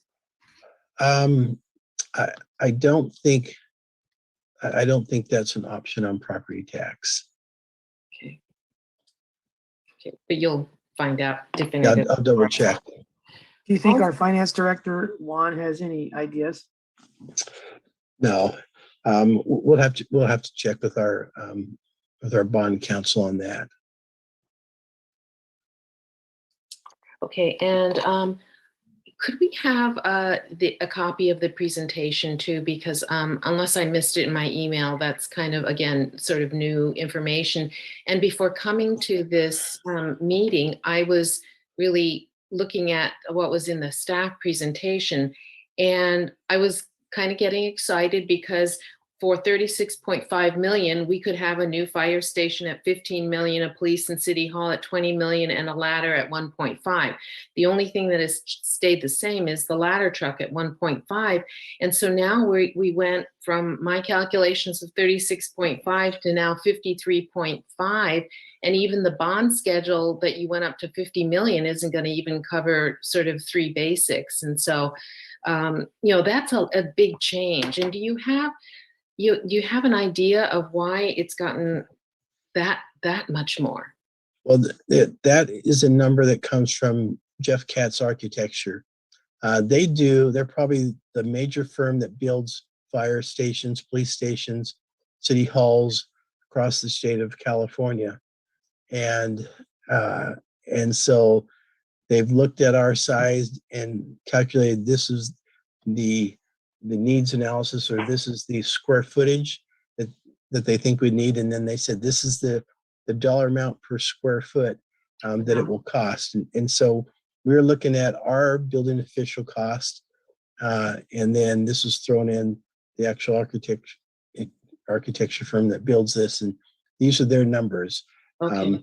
So this staff report was your best estimate based on what you know, but this is not projecting to the future in real numbers as these people would be, because that's shocking. So I think we're going to need to look at a next tier and give us a little information about a bond that goes up to 55 or 60 million in that calculation. And so, all of the other things that you listed that are the other projects, obviously, we're going to have a hard time just covering these three essential things. So, in terms of our time and stuff, I hope we're not going to be going into too much detail on the other. I really think we're going to have a challenge just finding the funding for these three elements. And I know that some of the things that you listed in the staff report might be some things that we could save a little bit by consolidating some things like a senior center with the civic center, et cetera. So I understand those kinds of things, but the other things to me seem at this moment sort of pie in the sky until we can figure out these three basic costs. And I was just trying to compare this to our consolidated list that we show. And I think that all of the things that you've mentioned are pretty much on our consolidated list. So I really like that. I think just FYI, you said in 2020, a fire study was done. It was in 2021. Because we did back in April of last year, we had a fire study on there, which we've now accomplished. So we wouldn't have put in the fire study if it was already done, which I remember at the time that we had the possibility of maybe combining our forces with Seaside, and that didn't pan out. So therefore now it has evolved that we have to independently now seek a fire station and a ladder truck. And so I would like to add those to the consolidated list because it makes sense that something that we already accomplished led to another expense.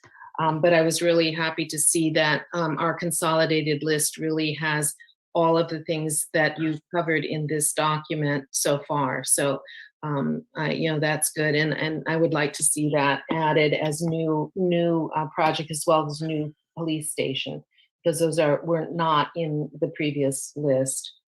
And you mentioned the hockey pavilion. So that also is another one that needs to be added. So there's about 2, 4, 5 more that have evolved because of the study and our present needs.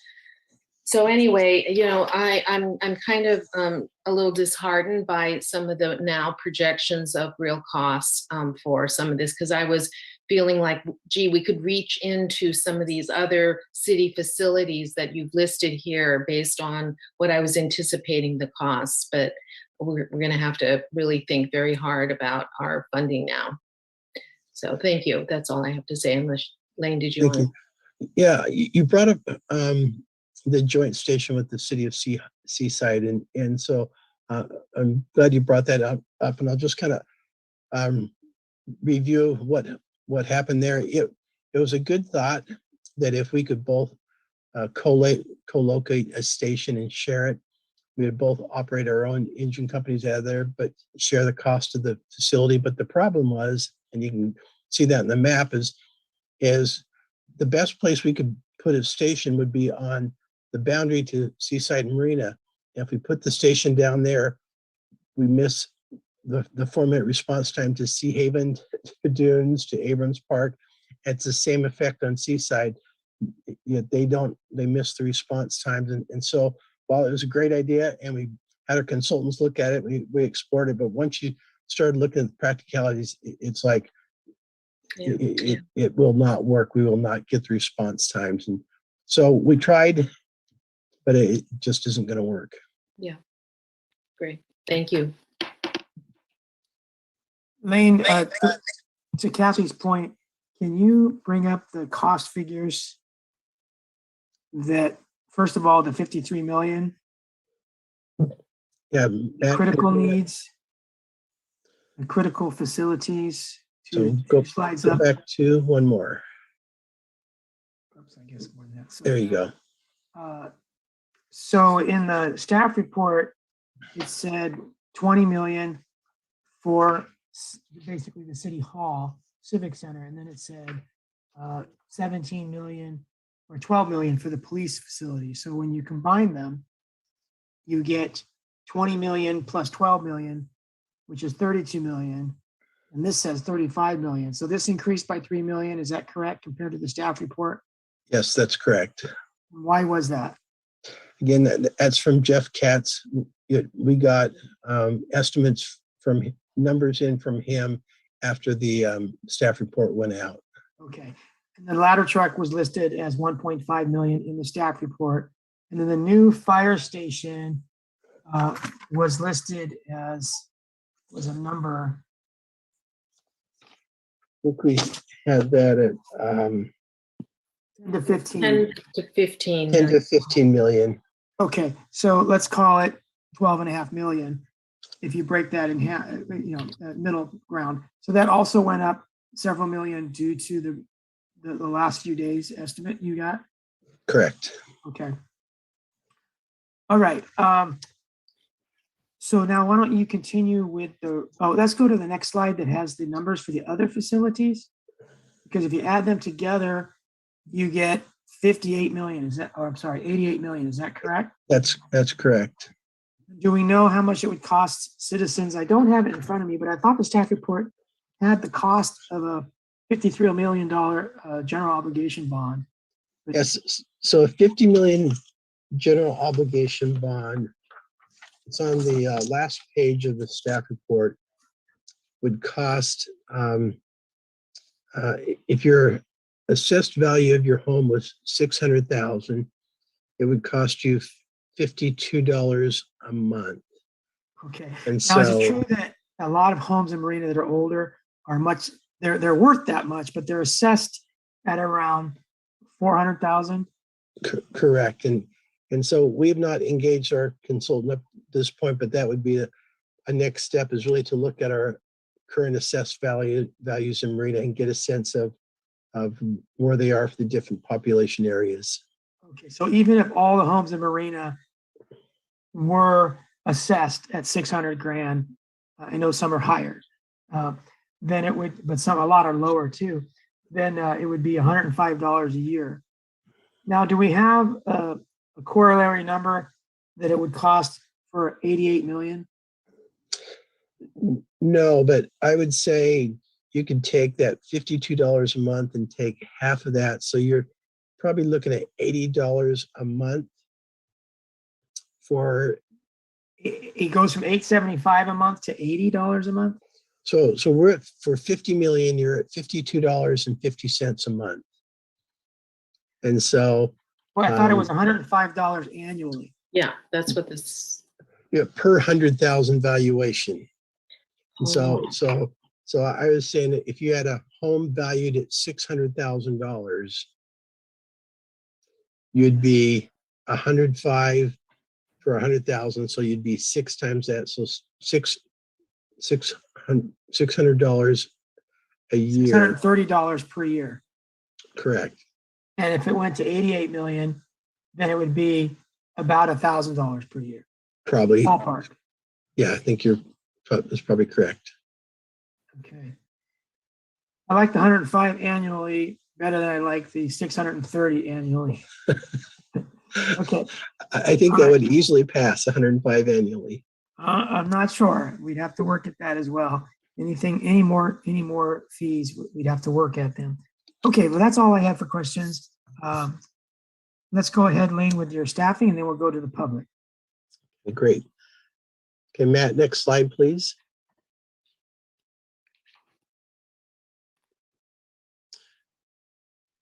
The other issue that we talked about was staffing needs that we currently have the demand for. And the one is our second engine company. We currently have staffed a minimum staffing of 2, and we need to get that to a minimum staffing of 3. And to do that would require 3 firefighter positions. And our Juan has gone through and updated with new numbers and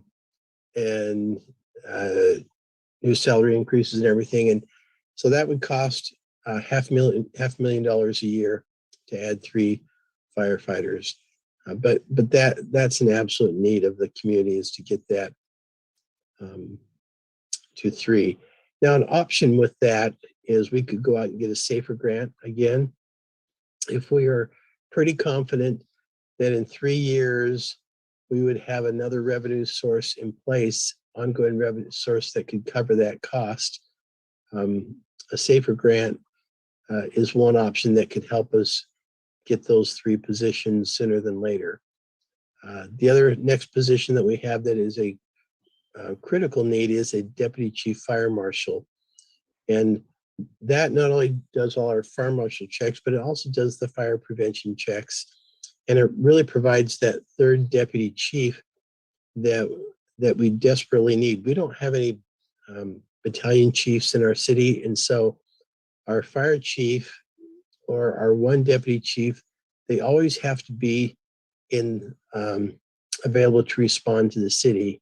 And that makes it difficult on recruiting positions. When we recruited to replace Jack Lundgren, that was a big reason why a lot of people did not respond to that recruitment, was because we don't have that 3rd deputy chief, and it takes away your lifestyle with your family. And so in addition to the fire marshal and the fire prevention and all those responsibilities, it really provides that 3rd body there for coverage, which is needed. And Chief McCown, do you have anything else to offer with that? Yes, thank you.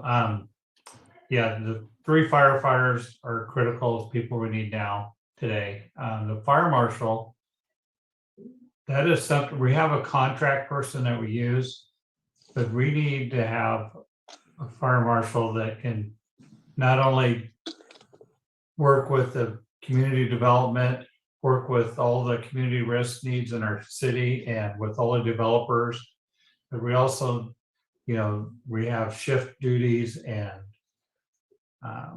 training needs and coverage. And I think it was really driven home on this last recruitment we're doing.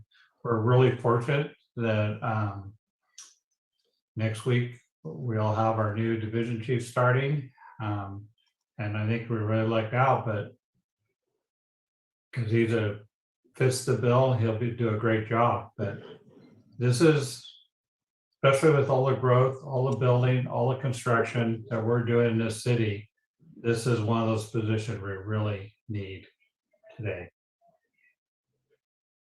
Thank you, Chief. Then the next one on the list is our what we call an affordable housing lease and grant manager. So we're trying to combine a lot of things. We are just finishing up our below market rate housing programs. We're in settlement negotiations with Sea Haven, and very quickly we're going to have several hundred affordable homes over the next years become available to the market. And in addition, these other housing developments they're building in the city, they have affordable units, and it's our responsibility to monitor those and make sure that they are renting to affordable people and verifying that they're being approved appropriately. And so we really have a need for that position. When we did the agreement with Dunes for their workforce housing that allowed them to not do the workforce, and instead they gave us a $1.8 million allocation just for affordable housing. We could certainly use part of those funds to initially start paying for the affordable housing person. We combined it with a lease manager because we're a unique city that we have property and we have leases, and we really need a dedicated body to stay on top of these leases, and that we're just losing money by not having that. And at the same time, we don't have a dedicated grants manager, and so I think somebody that had the skill set, I think they would have a skill set to do kind of these combined responsibilities, and so that's kind of why we grouped them all together. The next need is for a HR manager or director. We're at 100 plus employees, and we have an HR analyst, Katrina, that just does all the paperwork, and she's very busy all the day doing the paperwork, but we really need someone at the director level to handle all that. And Matt and I try to fill in the best we can, but we are really to the point where we need an HR director or an HR manager at the least. The next is Public Works maintenance staff. We get service requests constantly, and we just don't have the staff to timely respond to the service request, or when we respond, then other preventive maintenance and program maintenance that we do just doesn't get done. And we have an immediate need for 4 additional maintenance staff, and especially we have new parks and things coming on board, and we just have to maintain those. We need to keep our parks in better conditions, our restrooms in better conditions. There's just a lot of better service levels that we need that the community demands, and we just don't have the staffing to do it. We next have an associate engineer, and this is just reflective of all the projects that are going on the engineering side, that Brian does not have the capacity, not the capability, he has the capability to do all this work, but he doesn't have the capacity to manage all the projects. And so a lot of these projects aren't moving forward just because we don't have this staffing to be able to do that. And an associate engineer would certainly help there. And eventually down the road, we would love to transition that position into a city engineer position that we could mentor and then be the eventual replacement of Brian when he retires. And so this is kind of a stepping stone down the road to transition that to a city engineer. And the last one is a code enforcement. We get code enforcement requests every day, and right now, all that we are staffed for is the emergency ones that are public safety hazards, public safety nuisances. We just have a part-time code enforcement, and we get calls nonstop. And our problem is we just don't have code enforcement staff to meet the demands that the community wants. And so, if we want to meet those demands, we need to fund that position.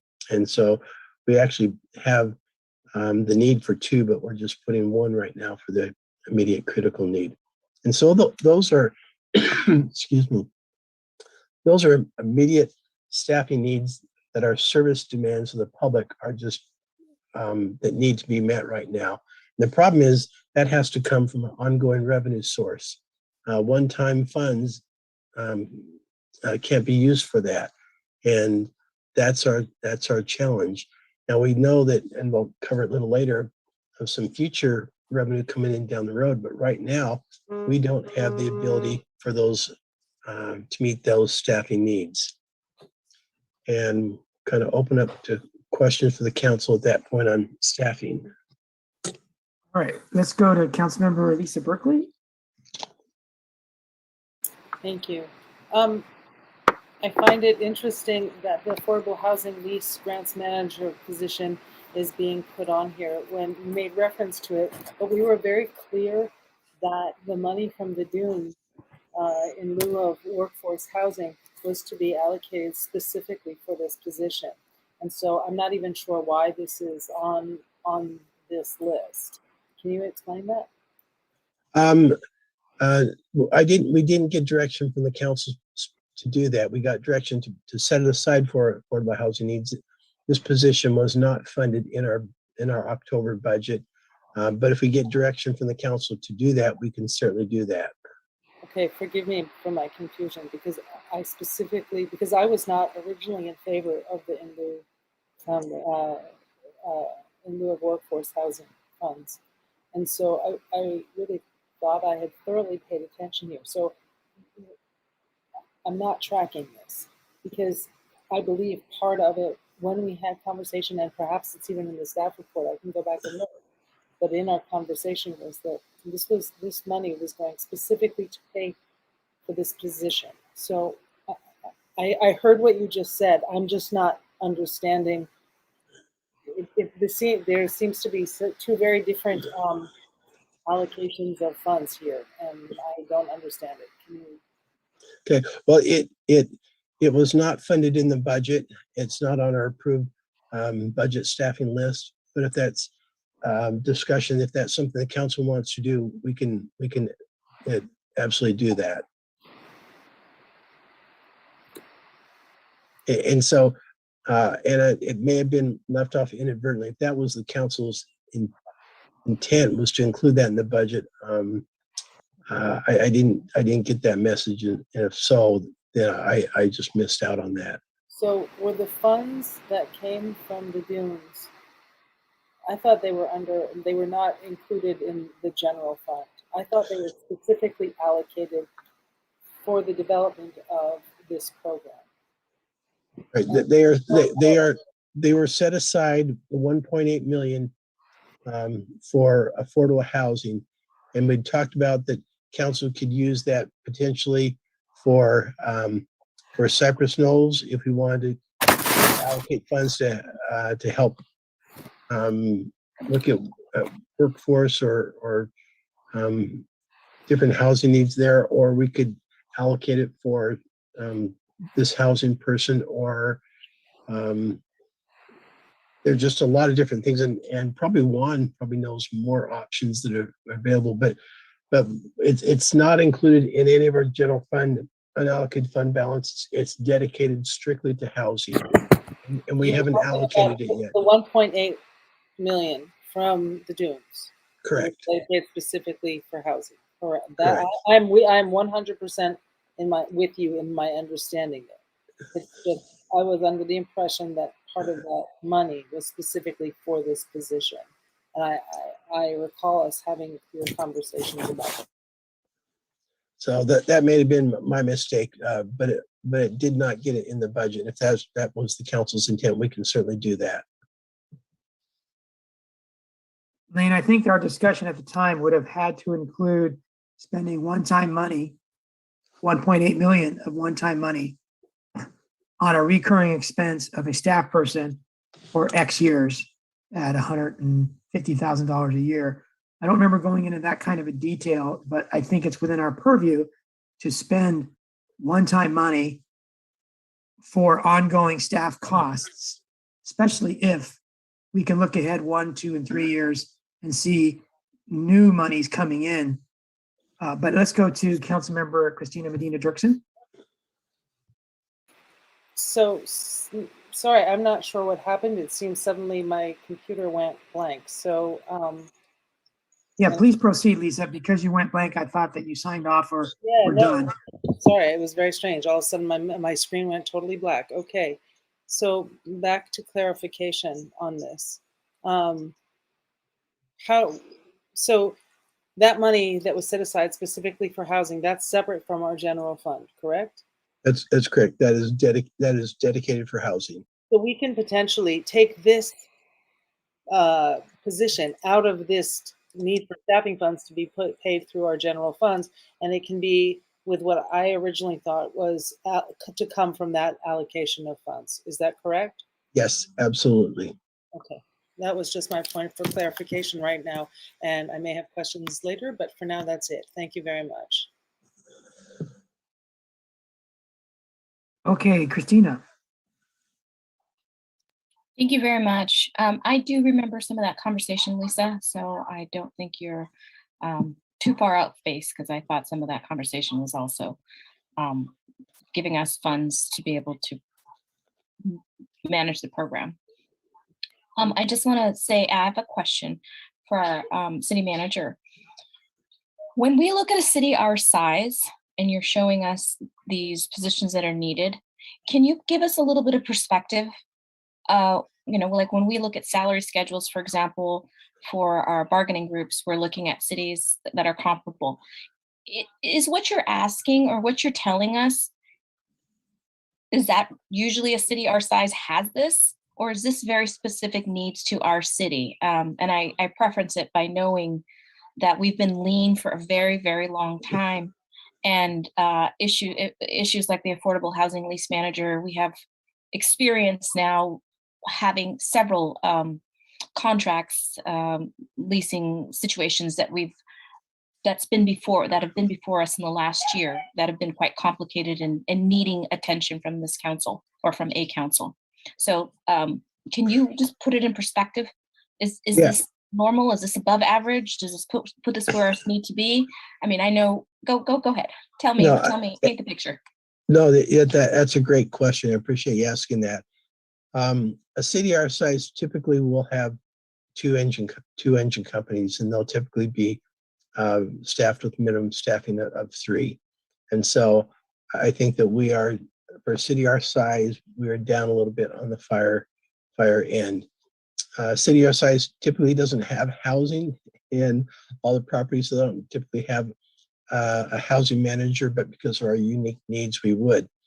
A city with 100 employees, you would have an HR director. Any, whether it be a city or a private organization, you would have that. So I think these things are very typical within our job market. You look at our maintenance staff. I think we're below what Seaside, nowhere close where Monterey is. We have more than Delray Oaks, more than Sand City. But we are not on the high end of staffing or of our salaries. Well, not only the problem with whether we're on the higher end or not is the problem of finding people who are, we've been in multiple conversations about, what our hiring needs are and how difficult it is. Is there a factor of that in here? In terms of, I know other departments offer some sort of signing bonuses or those kind of things. It's just, I worry once we do get the funding, we're going to be waiting and waiting and waiting to fill them. So what's the plan for that, if there is one? We'll cross that bridge if we need to when we get there. Right now, we are able to fill our positions. We have competitive salaries. We have competitive benefits. We're a good organization to work for. We're a growing city. We're a stable city financially, and we're going to have a good financial future. So while it's difficult finding good qualified people, we are able to find good people. Sometimes you have to be patient and go out multiple times. Thank you. You're right. We'll cross that bridge when we find it. The other point that I'm not seeing here, and maybe it has some other funding source coming to it, but at one point you did have a director of business development / communications. And I think we've talked about that in the past. It came off a list somewhere, but we'd all been going back to our priorities that we've whittled down. One of the major one was better communications with our constituents, with our city, with all the stakeholders. And clearly tonight's conversation about Jovi kind of talks about this community engagement element. Tell me more. Yeah, so that position is an approved position, and so all of our approved positions we are currently recruiting for. Not recruiting for that one directly, but that is funded, and that is on our list to recruit hopefully in the near future. I'm glad to hear that. Thank you. What's the title of that position? I think we call it a communications, public relations analyst. We don't have the job description developed yet, but we are working on that. And we're going to be bringing that to the council, I think, in the next month for approval of that. If I remember correctly, you had two merged jobs, like a business analyst and a correct communications person, which I had said I think the communications person is just a one-person job because it's two parts of your brain. But what do I know? Yeah, that is correct. It was our former Marilyn Lidioff, and she was our economic development coordinator, and so was taking that position and redoing that into this communication PR analyst type position. Thank you. All right, thank you, Christina. Let's go to Mayor Pro Tem Kathy Biala. Thank you, Mr. Mayor. And since Maryland used to do grants, and now we've sort of pushed it into this other affordable housing lease and grants manager, right?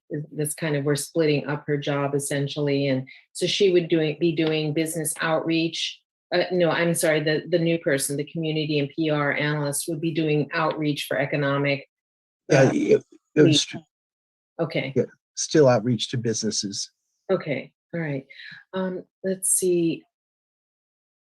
In terms of recruiting, these salaries, and I know you've done your research, it's just so amazing to me how high the salaries are in order to recruit people to this area. And, you know, the cost of living certainly, and also housing, we all know is just terrible here. But we offer some other housing assistance or perks or something like that for these new recruits? We will, once we get our agreement with Sea Haven completed. Mhm. We have a below market rate housing program that gives preference to city employees and school district employees. And so we will have a program that the higher end employees won't qualify, but most of our employees would be able to qualify for some of these units.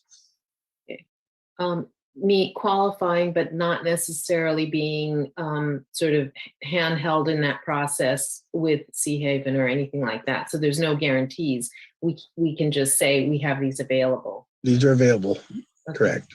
All right.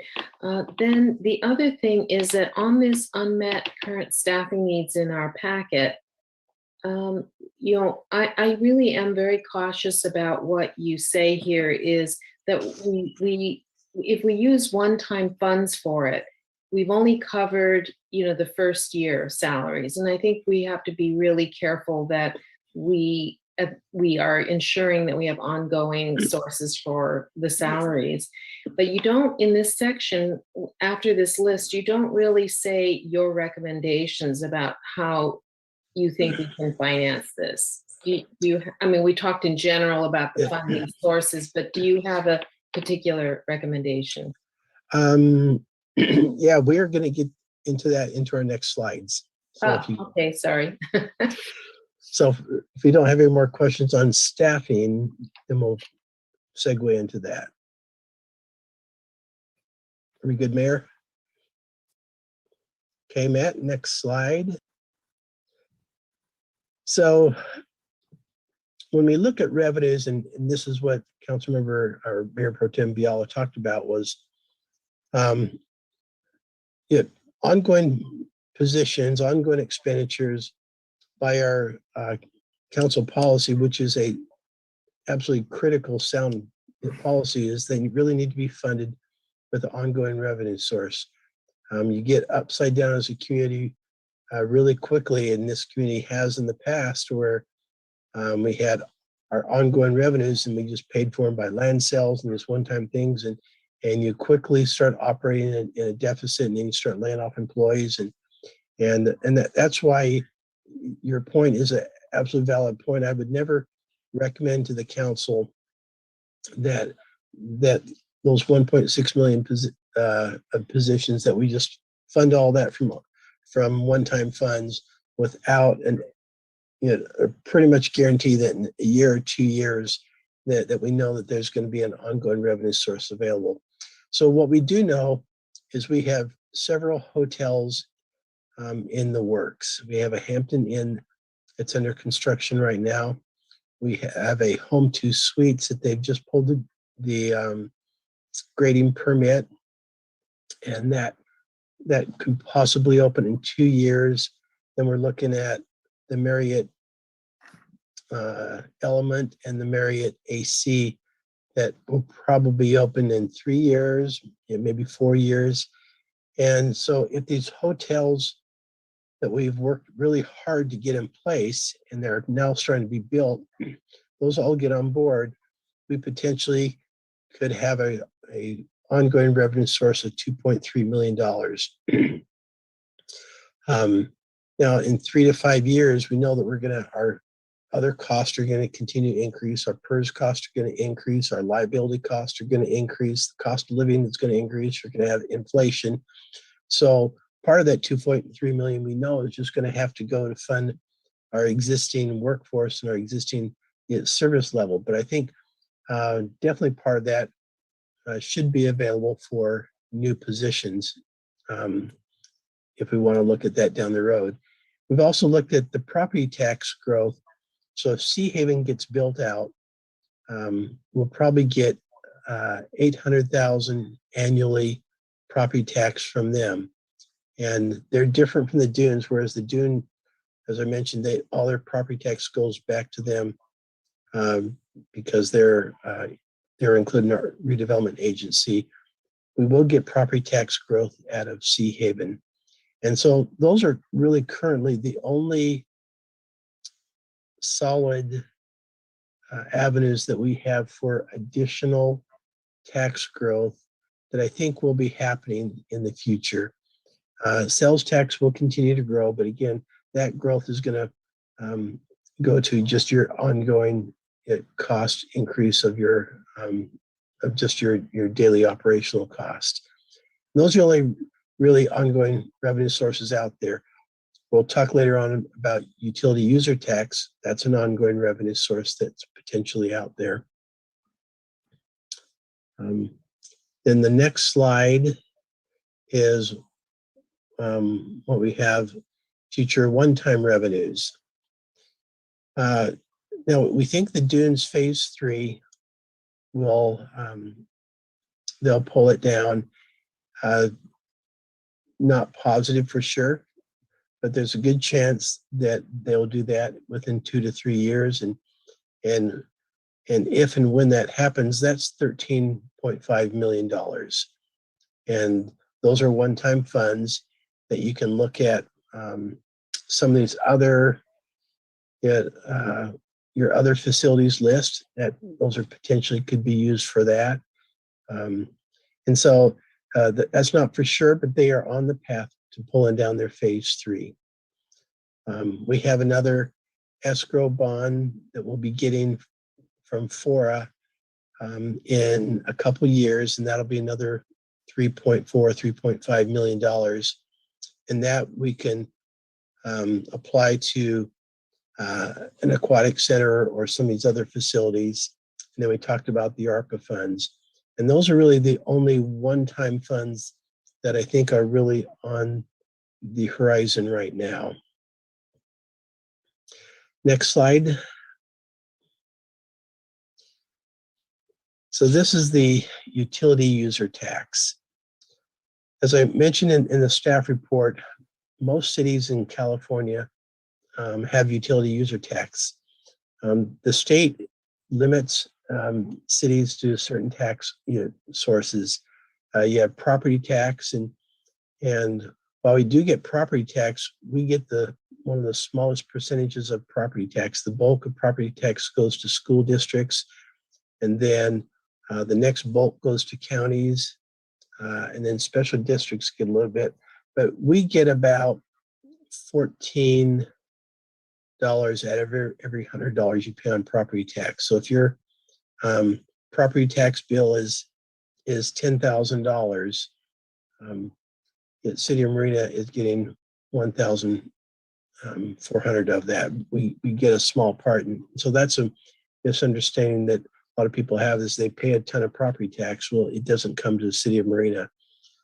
Sales tax is another tool that they give us, and the City Council has used that tool to the maximum point, and so we're collecting all the sales tax that we currently can. We're able to charge a business license tax, which the council has implemented that tool, and then the transient occupancy tax is the other tool, and the council has maxed out that. But the other tool is utility user tax. Every city in Monterey County, except I think one, utilizes the utility user tax. And part of it is we're on a coast, and it's expensive for us to live here. Our wages are expensive to live on the coast. The cost of living is expensive, and that's why every other city has the utility user tax. A lot of these problems that we are facing today on our infrastructure and our facilities and things like that is because we have this major tool that every city is dependent on to put money into their facilities and infrastructure, and we haven't done that as a community, and that's why we've gotten behind. And so that's a tough tax, but that's an option that is out there. Now, utility user tax, they talk about it being a regressive tax, and what they mean by a regressive tax is it disproportionately will affect the poor. And so, and everyone pays, whether you're richer or you're poor, you pay that same percentage of the utility user tax. And so it will have a larger impact on a lower income household than it will have on a higher income household. Now, when we mentioned it before, with the utility user tax, you could put different stipulations in there that it doesn't apply to lower incomes and households. And so there are ways that you can address the regressive nature of that tax. Now, most cities in Monterey County charge between 5 or 6% for that utility user tax. And this shows what the annual revenue would be if we charge that at 6%, it would be $1.6 million. If we were trying to look at leveraging that 1.6 million to fund the city facilities, the maximum that could cover would be about a $29 million bond. And then this just shows the estimated monthly and annual average household that's what it would affect. And that's based on looking at what the utility user tax is charged for other cities. And that's how our consultants came up with that number. So that's a pretty good number. Any questions with the utility user tax, or do you want to go through the GEO bond too? Or do you want to talk with this one separately? The GEO bond is for facilities and not staffing, right? Correct. GEO bond can only be used for facilities capital projects. Okay. We've kind of talked about the GEO bond a little bit, so we will talk more about it, it sounds like, but I think we should stop and talk about this, what you've just presented for staffing. So can you go back to the 1.6 million staffing need list? So Lisa and Christina were talking about taking the 150,000 for affordable housing out of this and taking that instead here, taking it from the 1.8 million of affordable housing dollars. Now, if you did that, you'd have to take out 150,000 every year to keep this person employed, correct? Correct. So we as a council, if we decided to go with one-time funds, 1.8 million of them, to fund this on a recurring basis, we'd have to decide how many years do we want to fund this person?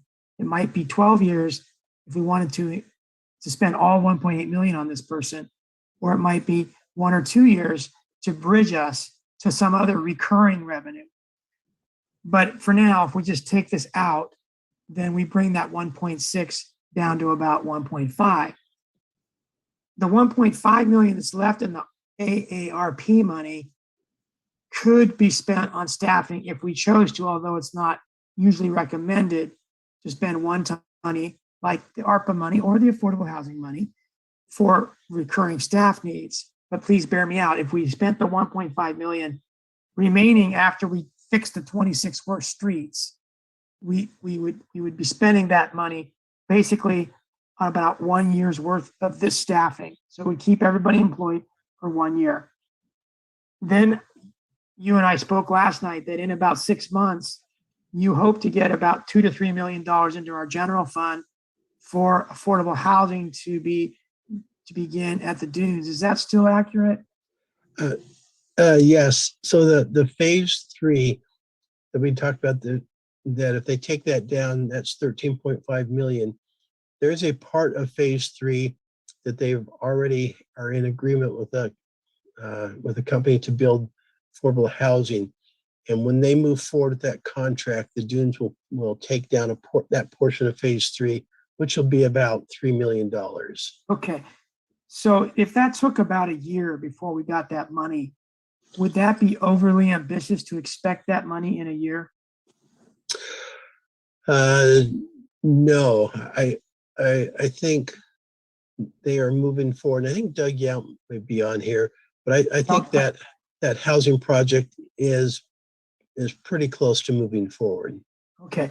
So if it's not ambitious to assume it's coming in a year, if we just for now assume that it was coming within a year, that's approximately 2 more years of funding. If we wanted to dedicate that one-time money tonight, conceptually, we'd have another 2 years. So that's 3 years of funding with those two sources, the AARP and the affordable housing. And the reason I bring this up is because user utility tax in the same year we do a bond may not be smart. But I wanted to move on.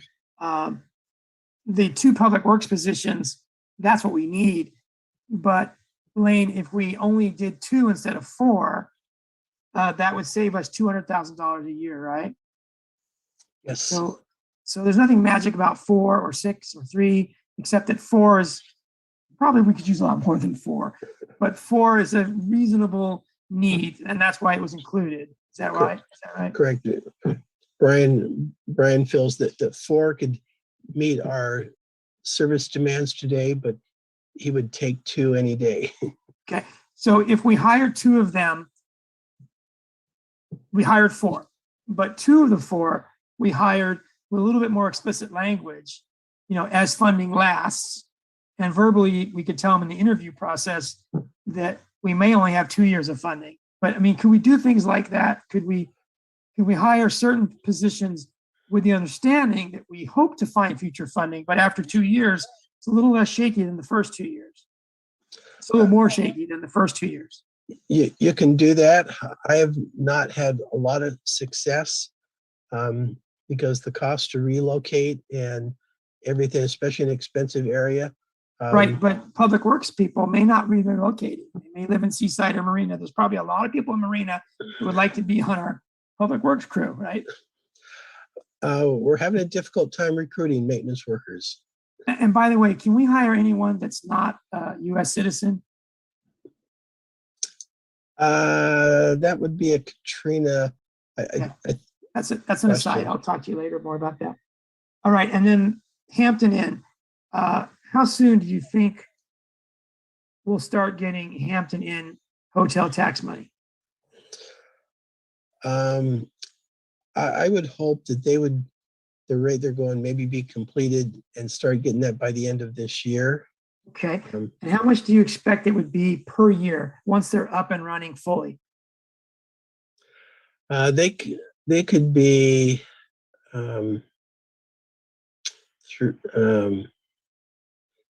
it's 300,000, 3 to 500,000. 100,000. Okay, so I think, that would help. Yeah, but I guess go ahead, Lane. I think initially a hotel like that, it's going to impact some of the other hotels, so you're going to necessarily get as much.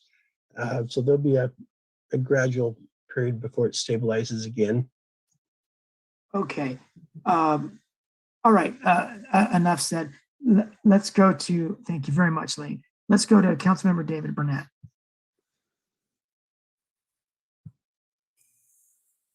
So Lane, could you go back to your UUT slide? Yes. So the estimated cost per household, that's just a straight tax. There's no progressive analysis done on this. Where you're graduating it based on income, right? Correct. Just right. a flat rate.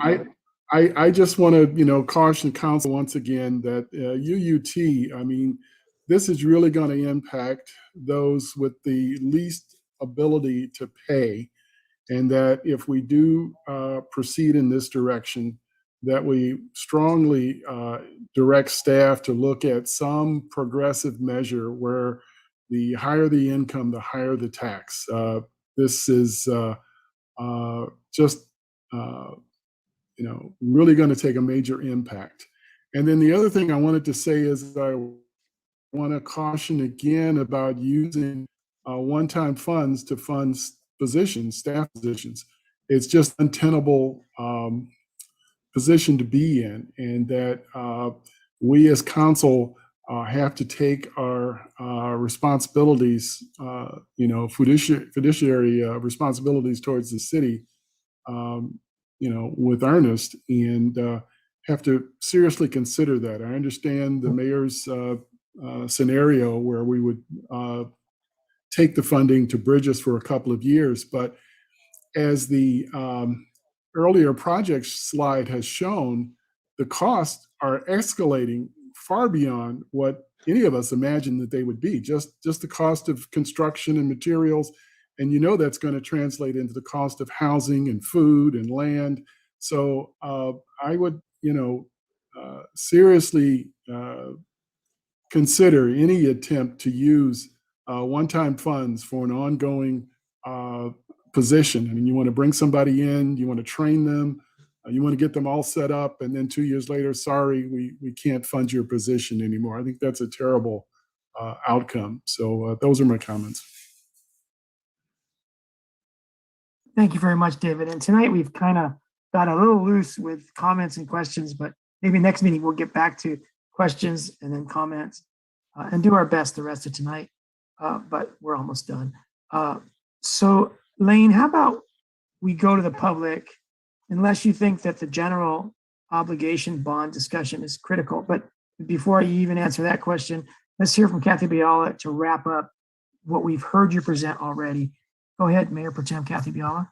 Yeah, Lane, thank you, Mr. Mayor. I just want to have your expertise opinion about having a bond running at the same time that you request a UUT. And I agree completely with Councilman Burnett that I wouldn't consider UUT unless we really had in place some guarantees of not having the regressive nature of the tax be implemented. I truly believe that we can't do that unless we have some exceptions built in. But is it so dismal to run a bond of over 50 million and have it be on property tax versus and promoting a UUT that has exceptions to it, so that they're different? They're asking for different pots of money from people. Is that not a good thing, or can it be done?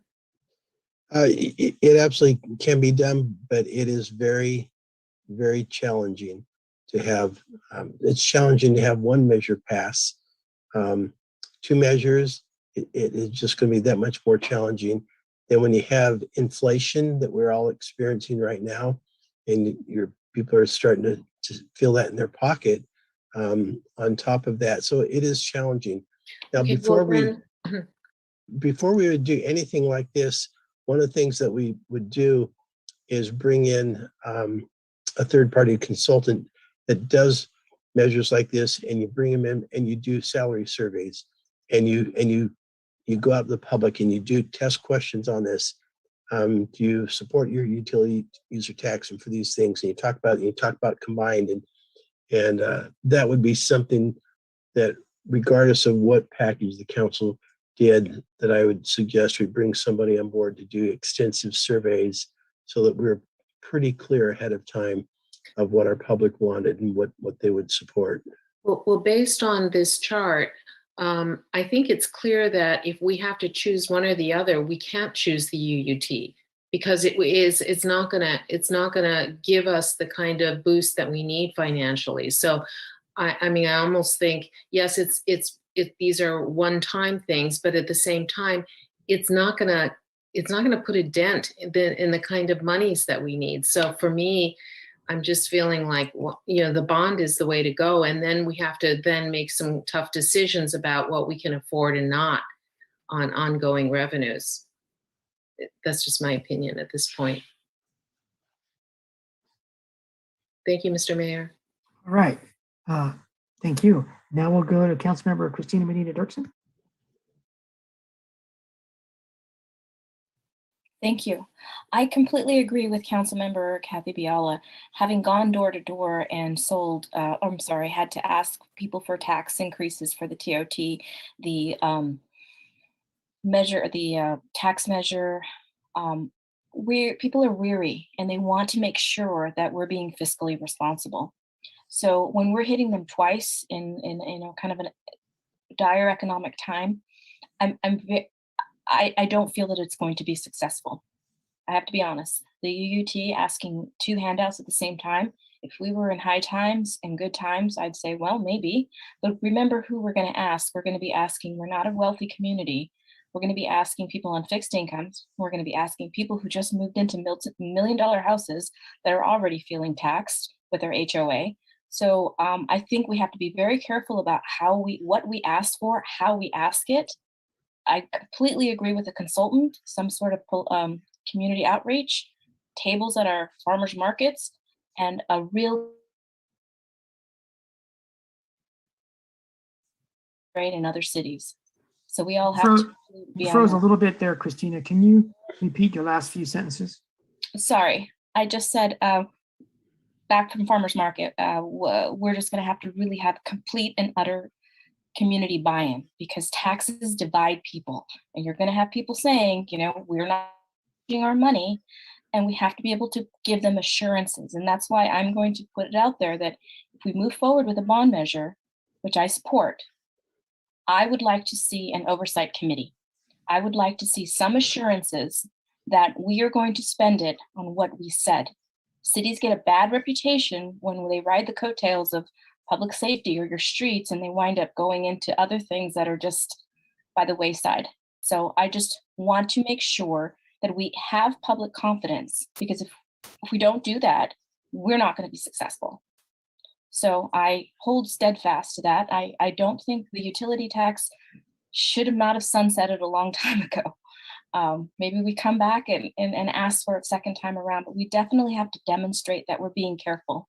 We're being careful because we have the means to show what we've done with the hotel taxes and with the measure taxes, and I feel good about that. I asked for an oversight committee at that time, but I wasn't on the council. And I definitely think in this time of distrust of government, we have to put our best face forward and be sure that we are going to commit to do what we're saying to do. So I feel very strongly about that. I guess that's a comment. It's not a question. These are comment times, right? Not really. Okay. So can we have then let me pose it. Can we have assurances, city manager, that we will do this with the most transparency and citizen involvement and or assurances? I will give you my word on that if the council goes this direction. Facilities are much easier oversight because either the buildings get built or they don't. You don't divert it. And it's very easier on a general obligation bond because those bonds are specifically issued for those facilities. And so oversight is much easier on something like that, but I completely agree with you that that transparency, the involvement, the absolute communication of all aspects of that is critical to our community. Well, we just have to take a look, or do we just have to take a look at other failed bonds? For example, our school board and other, they finally did pass, but you know, California, in your opinion, anti-tax sentiment state? Well, do we not have burdens to overcome? You know, I don't know about this time, but the last few years, our experience has been very similar throughout California. Most bond measures have been able to pass as long as they're responsible. I think, as some of the councils pointed out, if they ask for too much, sometimes those measures don't pass. But I think generally most measures have been passing in California. Sounds good. Thank you very much. I think we've made some good headway. I appreciate all of the analysis.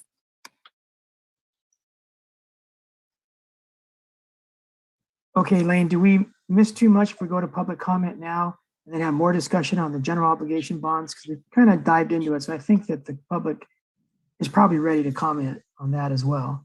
Sure, I think that's great. If you have additional slides, we can see those after public comment before we adjourn tonight. So let's go to the public. Mr. Mayor? Yeah. Could I also suggest that after public comment, could we just take a little break? Sure. Thank you. All right, thank you. Denise Turley, you had your hand up earlier. Do you still want to provide comment? If you do, just raise your hand, and that goes for everyone, of course. But Denise will give you a chance since you had yours up earlier. Okay, but to anybody out there, we have 12 of you from the public. If you'd like to raise your hand, we'll call on you. If not, you know, we're not forcing you to speak. Okay, Chris Johnson, the Monterey Marina. Police Officers Association President. Hello, Chris. Thanks for joining us. Great. Thank you so much for your time. Can you hear me okay? Yes. I had a quick question about the staffing slide that came up. I noticed on there was nothing listed for any potential future staffing in law enforcement for the police department. We currently have an open detective, an open traffic spot. We have roughly 6 schools in our city, and our youth service officer is having to cover patrol and help with youth service officers. The other traffic positions not getting funded or filled right now due to patrol. I'm just curious, as our chief has talked to us regarding a potential staffing study, and was wondering if there was any traction on that was going to move into hopefully some potential staffing with our department, so that we can kind of keep the staffing levels that or the staffing service and the public safety service that we've been trying to maintain. But like I said, we're not be able to fill some of these other positions. Thank you, Chris. No, one last thing is, I know our staffing has stayed at the same level pretty much since its inception, if not at least since 2008. The city's growing, population's growing, and the number of our officers is not increasing with the city's growth. I just was curious if that was ever going to be added, like I said, to the potential staffing in the future. And I thank you for your time. Great, Chris. So tonight you might know that we're talking about new positions, not filling vacant positions. My take on it, and we'll have the police chief and city manager answer your question as soon as public comment's over. Thank you, Chris, for those 2 questions. Okay, anybody else before we close public comment? All right, Brian McCarthy. Thank you, Mr. Mayor. I just want to plug my usual advocate for a full-time code enforcement officer or 2. I thought it was interesting that the city manager mentioned that calls come in all day long regarding code enforcement.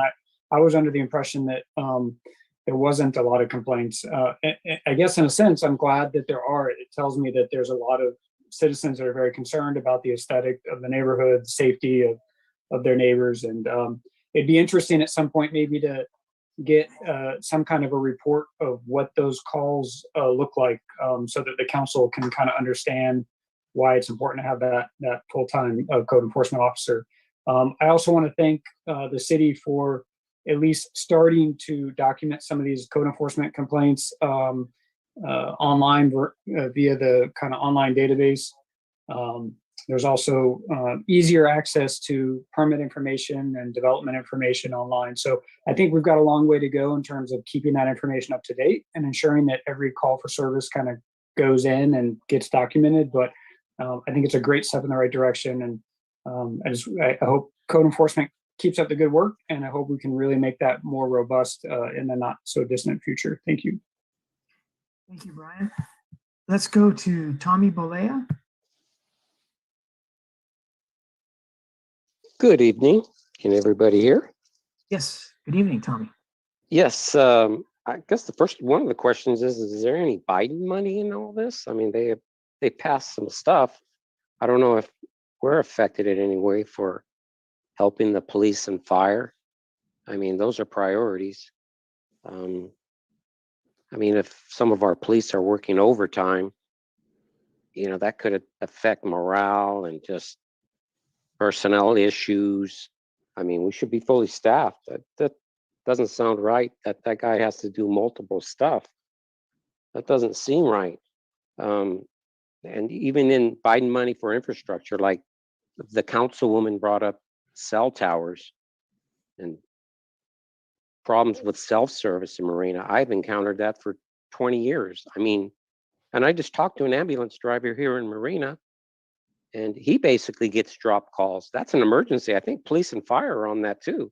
So I think there's Biden money in here that we need to improve the cell service in Marina, because that's priority number 1, especially when we get into 5G and the support for this new helicopter flying plane.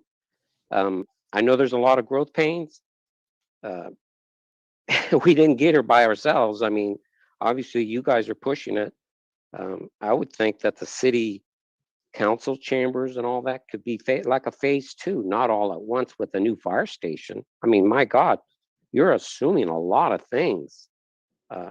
Generally speaking, state buildings, fire departments, fire buildings, they're all union prevailing wages. So you got to take all that into consideration. I don't even know if you have architectural plans. So based on that, you're just asking some other city about what did it cost you. I mean, that's great, but you got to take all that into consideration. I know that fire department at the Presidio of Monterey, my gosh, they got a fire ladder truck there. I mean, couldn't some compromise be made right there? I know you said it was going to move, but where's it going to move? It should move right in the direction of Marina. Just turn it around, and Marina's right there. We can share it with Seaside. There can be a lot of money saved right there. And in all your calculations and everything is PERS, retirement estimates calculated into all that. Now all the new housing with all the code requirements all have fire suppression systems. So, I mean, if they have sprinkler systems and all that, is that such a priority that the fire department has to show up their response time like a house or a building that doesn't have that? Or is that taken into consideration? And also the property taxes, Proposition 19 or one of those propositions, meaning that if I wanted to sell my house and go to the new house, I can bring my old tax bill with me. So if I'm paying $1,000 in property tax, I can go buy a new home and still have that $1,000 tax bill. Is that going to affect revenues in the city by people coming here from another place in California and bringing their old tax bill, which you're not going to see that increase? I'm just wondering about that. I have other things I want to bring up, but it looks like my time is running out. Could there be a tax on vacant rooms in the hotels? I mean, it's just an idea, but that's another source of revenue. If the room's empty, could there be a tax in there? I mean, you're going to have plenty of hotels. They're all going to be competing against each other. I'm pretty sure they're not going to be vacant. So you have to assume high season, low season. I mean, they're not going to be all full all the time. So you have to assume all that. Thank you. Have a good evening. Bye.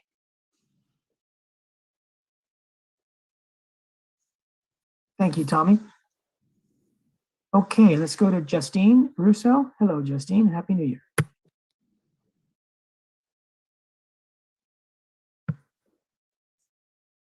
Hi, can you hear me? Yes, Steve. Hello. Hey, it's Steve. It's actually not Justine. I'm on her computer, but good evening, Mr. Mayor and City Council members. I just wanted to reiterate what President Johnson said from the Marina Police Officers Association. As you know, I'm a member of the association also.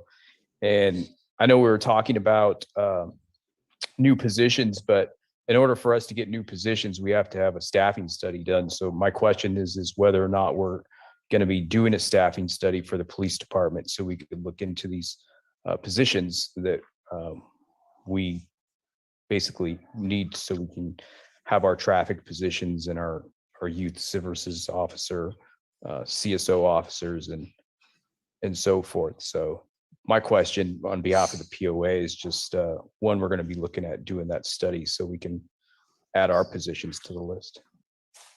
Thank you. All right. Thank you, Steve, and hello to Justine. Let's go ahead and close public comment and get to these questions. Let's get to Steve's first and join it up with Chris's between our. How was that? That was great. You did great, Steve. Whoa. Hi. I got to mute you. Okay, we muted you instead. You did great, Steve. Justine should be proud. All right. So, Chief of Police and Lean, you heard Steve's question about when we're going to do a police staffing study, and then Chris was talking about two things: filling vacancies that are on the books and increasing our permanent staffing, given that we have an increasing population and workload, et cetera. So, do you want to speak to those two Sure. or three police issues? Yeah, the police staffing study is budgeted in our budget, and as soon as we can get to it, we are going to be starting that. We're filling some critical vacant positions right now, but we expect to get to that one pretty soon.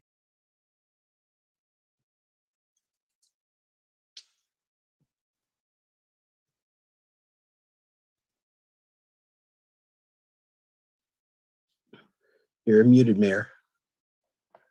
Okay, and then the other two questions were filling vacancies and adding positions to the police department. Yeah, so we're constantly filling vacant positions and as quick as we can. And we fully expect that in the future, we will be adding more police officer positions. And that's why when we look at these future revenue sources, I know that there are other staffing positions that we haven't even talked about that will probably take up some of those future hotel tax revenues. Okay, so specifically detective vacancy, a traffic traffic officer vacancy, but then there was a youth services officer. We probably don't have a vacant position there, do we? I think you might have been asking for an additional second youth service officer, but our chief could probably best explain that too. Currently, we only have one vacant position, and we already have somebody in the pipeline to fill that position. They're in backgrounds right now. Which position is that, Chief? Sorry. That was Rachel Maldonado that we lost at the beginning of the year to go over to the DA investigator's office. So her position was detective, or? She was a detective.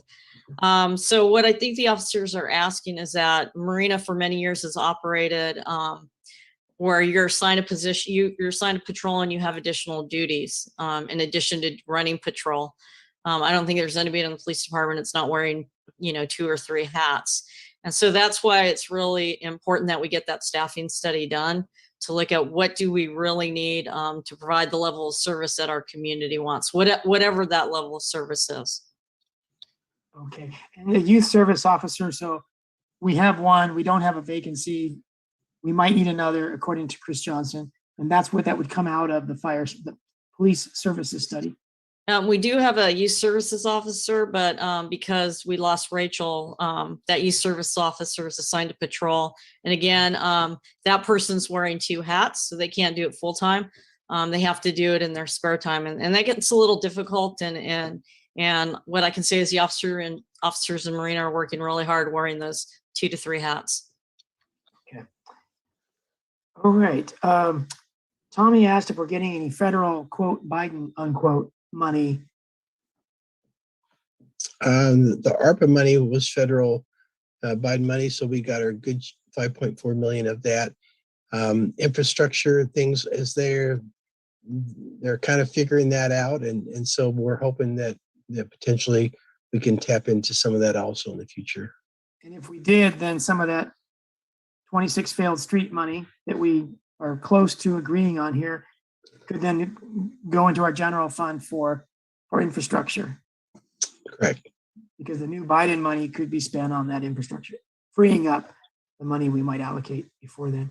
All right, and then, but Tommy asked if PERS is included in your staff cost estimates. Yes. All right, and then he asked if the new homes, given that they have sprinklers, do they need equally fast response times as other homes that may be older and not have sprinklers? Chief McCowan? Yes, I mean, you got to remember, fires are not the only thing to go. And I could even show you a graph if you'd like to see it, but the medical aid component too. 82%. That's obviously the majority of our calls are medical related.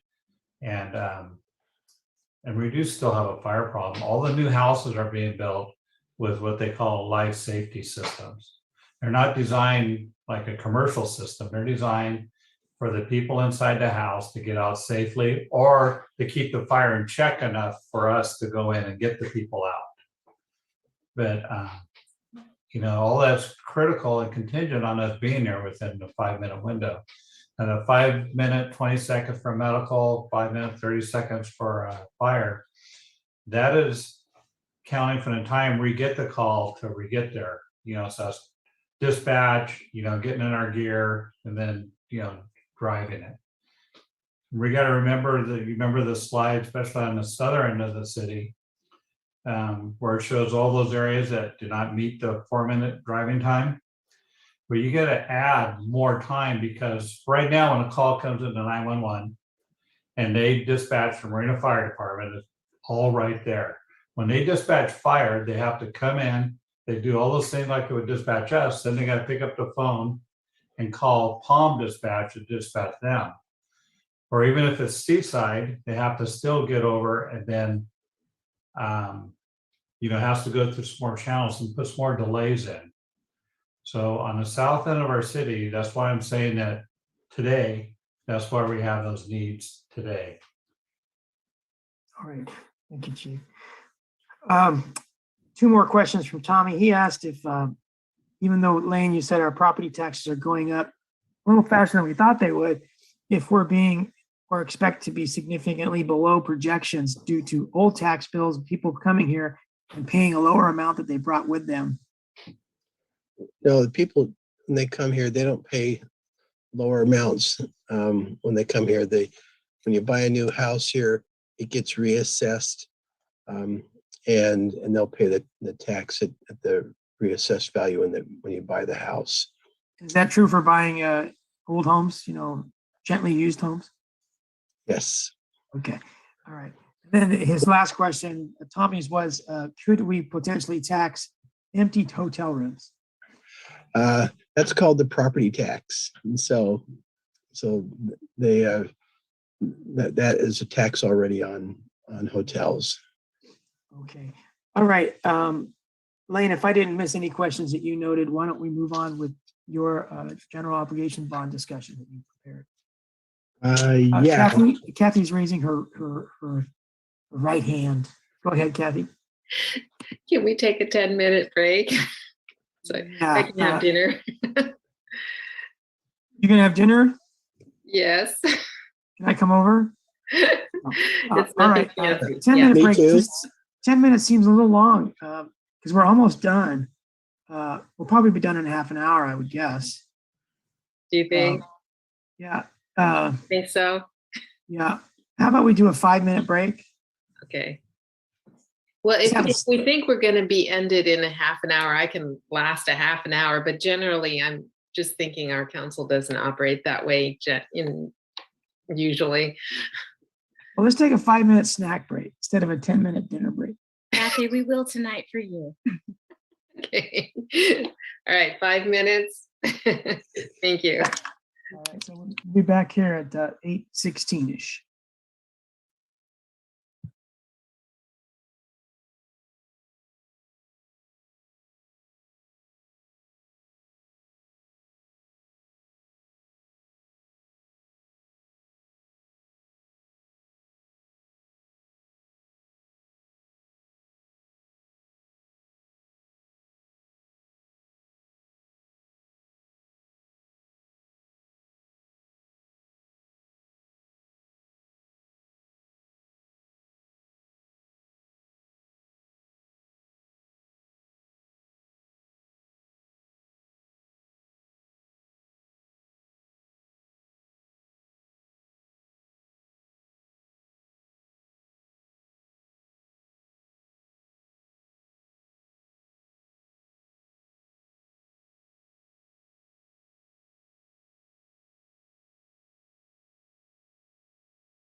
want to go over any details of a geo bond, or you pretty Yes, much if you understand? had, especially Lane, if you had slides that we haven't seen yet.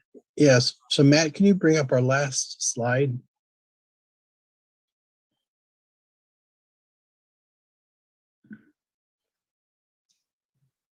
So this is just a chart of geo bond, and initially I put it down at 30 million, but as we looked at these costs here, so this would show if a bond was 30 million, 40 million, 50 million, and what it would cost a household. And again, as I said before, this is based on per 100,000 of assessed property value. So if your property was assessed at $100,000, you'd annually pay for a $50 million bond, $105 a month. The average property was $600,000, then your $630 a year is what you would be paying. And a general obligation bond requires a 2/3 majority vote, whereas like a utility user tax and other measures like that we've done in the past, and sales tax, they only require a over 50% majority. But a general obligation bond is different. It requires 2/3, and that's definitely a more difficult threshold to reach.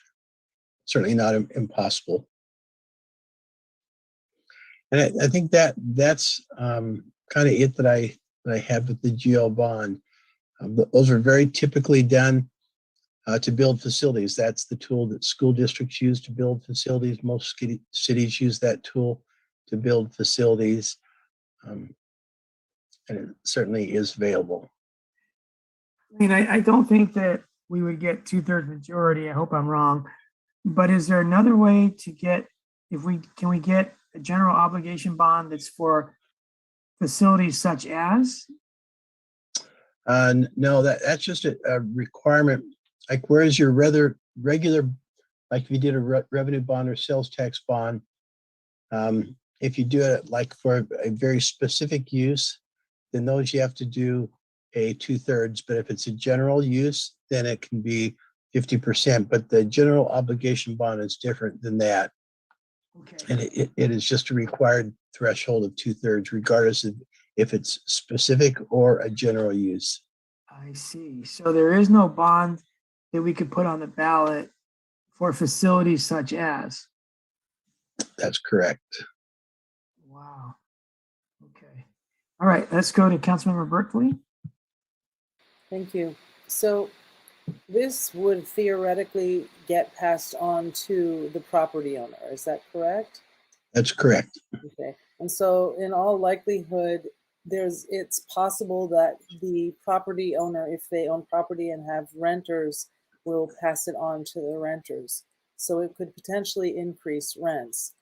And I don't recall what the 2020 census data was, but the 2019 census data has Marina at about 57 to 60% renters. So I am very concerned about the impact of this that we're not necessarily thinking about as we work through this equation and the pros and cons of it. So I just wanted to raise that because that is a large portion of our community members. And so I'm wondering if there are ways of structuring this. If people are earning a certain level of income, or if they're renters, or what kind of assistance is there for people who are really living paycheck to paycheck, and in what way can we help them? So I just mentioned that because I think we need to consider that as we're looking to implement this. I think that's a good point. And we've talked about that internally. I think many landlords have pushed their rents up to get as much as they can that the market can. And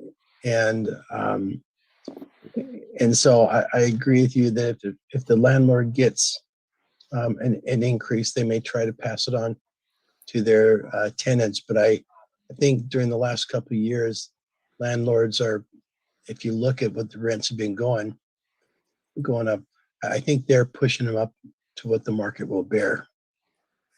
Right, which doesn't necessarily help our community. And I understand where free market potentially plays into this, but I also am concerned about the level of people who are becoming homeless or close to eviction or barely surviving right now. So I'm thinking about time frame of this as well. And if we were to implement this, when would that happen, et cetera? Do you have any guesstimation of that? Yeah, there's a couple windows that we have available to us.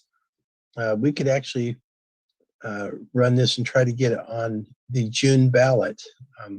But to be on the June ballot, you'd have to have all your information in by March 11th. And I just don't think that really is a feasible time frame, especially if you're trying to get public outreach and surveys and engage your public.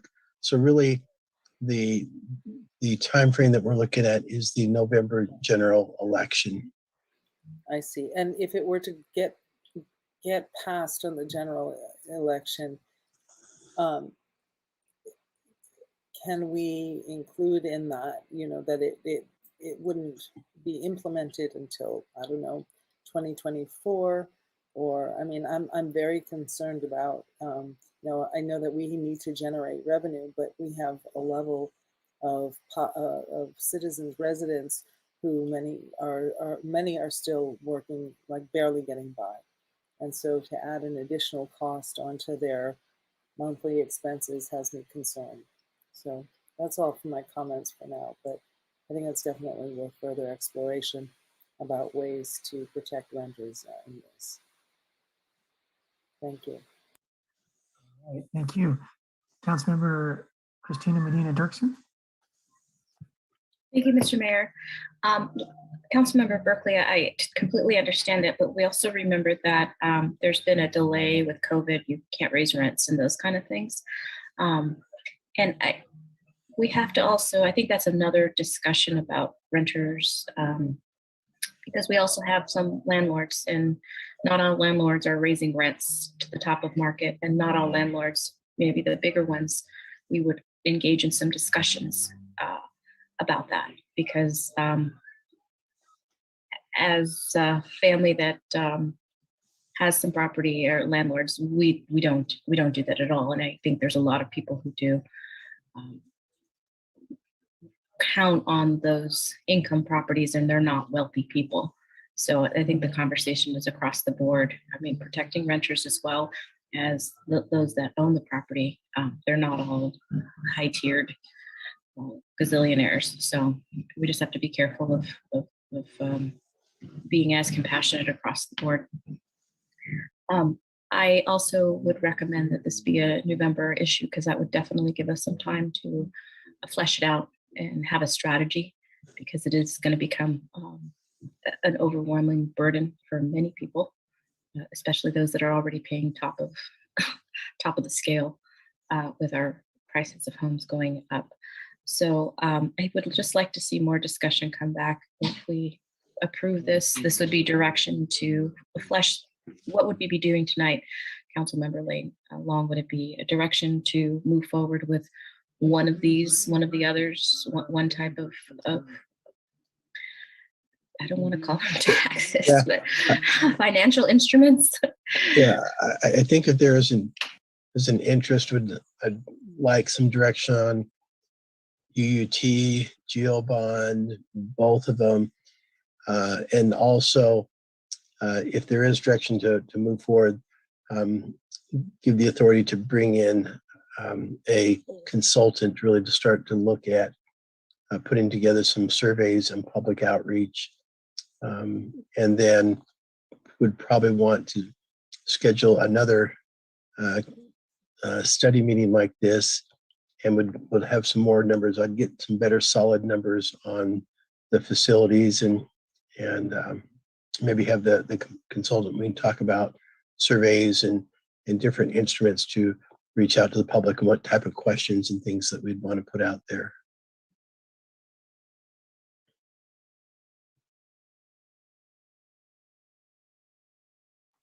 All right, let's go to Mayor Pro Tem Biala. Thank you, Mr. Mayor. So in answer to Lane's question, I think I've already said that I would not at this time be in favor of a UUT, but go for a bond. And, I understand all of the downsides of ever asking any member of the public to pay taxes or bond money or anything like that. So I think, that's a given that we have to face that whenever we ask for any money. You're going to research more of the tier issues associated with bonds. So that's kind of key to our discussion as well. Did I misunderstand you that we cannot attach a bond to specific facility use? Whereas like a sales tax or revenue bond, if you do it for a specific facility, then the threshold is 2/3. But if you do a revenue bond just for general fund, then you only have to have the 50% threshold. And so I think that's what Mayor Delgado's want to know if there's a different threshold. I see. So we would naturally go for the 50%. But so what does that really mean? The actual written words on there, we can never refer to police or civic center or a ladder truck. I mean, we not even remotely even talking about these are basic things that we've longed for or need for safety reasons. I mean, I don't understand how somebody would agree to a 50 million or 60 million bond without knowing what it is that we're asking it for. Right. If you did a GO bond, those are very specific. And so it would say, these are the capital facilities that these projects are going for, or this bond is going for with the estimated cost. And so that would be a very tangible part that would go. That would be 2/3, you say. We'd have to Yes. get 2/3. So that bar is much higher. But the 50% one. For GO bond, you don't have a 50% option. Oh, I see. Okay. So I misunderstood you. So it's whatever we talk about, it's specifically for facilities and we have to get the 2/3 bar. Correct. Okay. Now, I don't know whether it was you or the mayor that just said that it's really going to be a mountain to climb. Is that, I mean, these are things to me that we have really longed for, the civic center, certainly the safety with the police and the fire. It seems to me compelling, but I can't think of anything more compelling that we could ask money for at this point through a bond. So is that, in your opinion, just a kind of a real challenge that if it's so great of a challenge, maybe we shouldn't be even considering this, but I don't know any other option that would bring us this kind of money. Yeah, I think from a city manager, I owe it to the city council to let you know about our facility deficits and our needs. And I would be irresponsible if I didn't have this frank conversation with you and say, look, we need this fire station. These are our response times. These are our gaps in our community. And likewise, I think we owe it to the public to have them weigh in and make a decision on that. Mm-hmm. And it's our responsibility to not just put it out there, but to engage them and give them the education and the materials so that they can make an informed decision. Because there's nothing worse than putting it out there and people really don't understand what's going on. And so I think we have a responsibility to our public to tell them this is a problem, these are needs, and really make sure they have an informed decision. And then it's their call at that point. Right. And I guess what I'm sort of implying is that I think that those needs are compelling enough. So it's not a done deal that we're not going to pass this. But I got the feeling that somebody just said that it's really not going to be feasible. And I'm thinking not. Yeah, any bond measure is a challenge. The TAMC Measure X, I mean, how many times did that fail before it passed? 3 times. So any bond is a challenge. You do a disservice if you don't do your legwork and if you don't truly educate the public and give them a fair shot to understand all the facts. If you rush like it, if we were going to try to hit the June threshold and rush it through March, I think we would be doing a disservice to everyone because they wouldn't have a fair shot to really understand and weigh in and advise the council. Right. So do council members have the ability to actively advocate for this bond if we decide to do this? You absolutely can. I think one of the chances that increase the success is if you have a unified council that supports it. That will always help. If you have a split vote, that definitely makes it more challenging. Where the law, and Bob can jump in on this part, is we can spend money to inform and educate the public, but tax dollars we can't do it to advocate, tell people to vote for the bond. We can't do that, but we can inform, we can educate, but council has the ability to advocate for that. Great. Thank you very much. Very helpful. Thank you, Kathy. Thanks, Lane. So Elaine, can you put up, well, let's look at this first. You have up on the screen, $30 million is $63 per 100,000. Let's say we were using 600,000 earlier.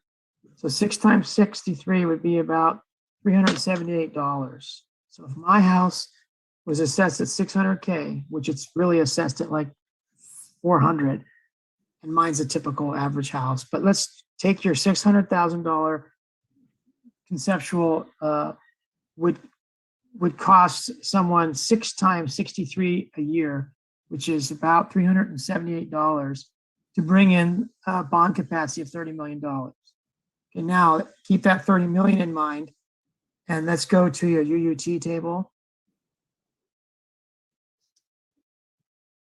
Yeah, so Matt, if you could go back,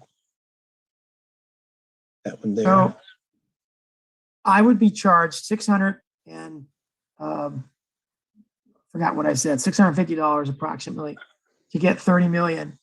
Now here we get much more bang for our buck. If I pay $178 per year instead of $650 a year, we generate the same amount of money, 29 million. So, I mean, bond capacity. And so, Lane, am I missing anything to think that we get more bang for our buck from the UUT than the general obligation bond? Yeah, it has definitely a wider, I think a wider outreach. But I think you're just dollar to dollar. Yeah. If I pay $178 a year and the city makes 29 million, or I pay $650 a year and the city makes 30 million, it seems, and I want to make sure that I'm thinking of this correctly, that dollar for dollar, we get a lot more with the UUT bond capacity. So it shows that different people are paying different amounts. So whoever, someone is paying more for that 30 million. Here, the average household would pay $178. Right. So I'm an average household, so I would pay $178 and we would get 29 million. Or I would pay $650 because I own a house and we would get 30 million. I'd rather pay, if I was being selfish, I'd rather pay 178 than 650. So I guess I'm asking, is it that simple? What am I missing? No, on the geo bond, it really depends on the assessed value of your house. Yeah. So like, let's say if your house was 400,000, so that's 63 times 4 is 252 divided by 252 versus 178. So there you go. I pay less and I get the same, right? Or if my house is worth more, I'm going to pay a lot more for. Okay, so enough said there. I just want to make sure I was getting the general idea correct. So what I would propose. Go ahead. Yeah. So theoretically, under that, your your households are paying more, whereas your 60% renters are not going to be paying any of the property tax on that GO bond. And Unless there's so- a pass through, like Councilmember Berkeley was suggesting, which we can't really predict. Okay, so where I'm going with this is that we only need to get 50% plus one with a UUT. We need to get 67.6% with a general obligation bond, which is going to be extremely difficult. Our library bond got 85%. It sailed through. But every other thing we've done, except for the cannabis, except for the hotel, was well under 67. The sales tax and the cannabis tax was well under 67%. So even they wouldn't have met the bar that the general obligation has to meet. And so I would like to direct staff to take a look at what all the other cities are charging that have a user utility tax. Is it 5%? Is it 3%? And that we come back and we try to be in line with what other cities are doing so that we can tell our public other cities have that much commitment to their town, and we probably need the same. That's kind of what we told them with sales tax. We told them that other cities were also maxing out their sales tax, and if we didn't, the county could take our headroom, our sales tax. And it made some difference to be able to tell people, we're not asking you any more than Seaside is asking you if you live there. So I would like to know which cities have it and which cities don't, a UUT. And of those that have it, what is their percentages? And we were provided this information in previous budget discussions when we talked about UUT back in 2017, when we were thinking about what happened in 2018, the hotel, the sales, and the cannabis tax. We were considering UUT as an option.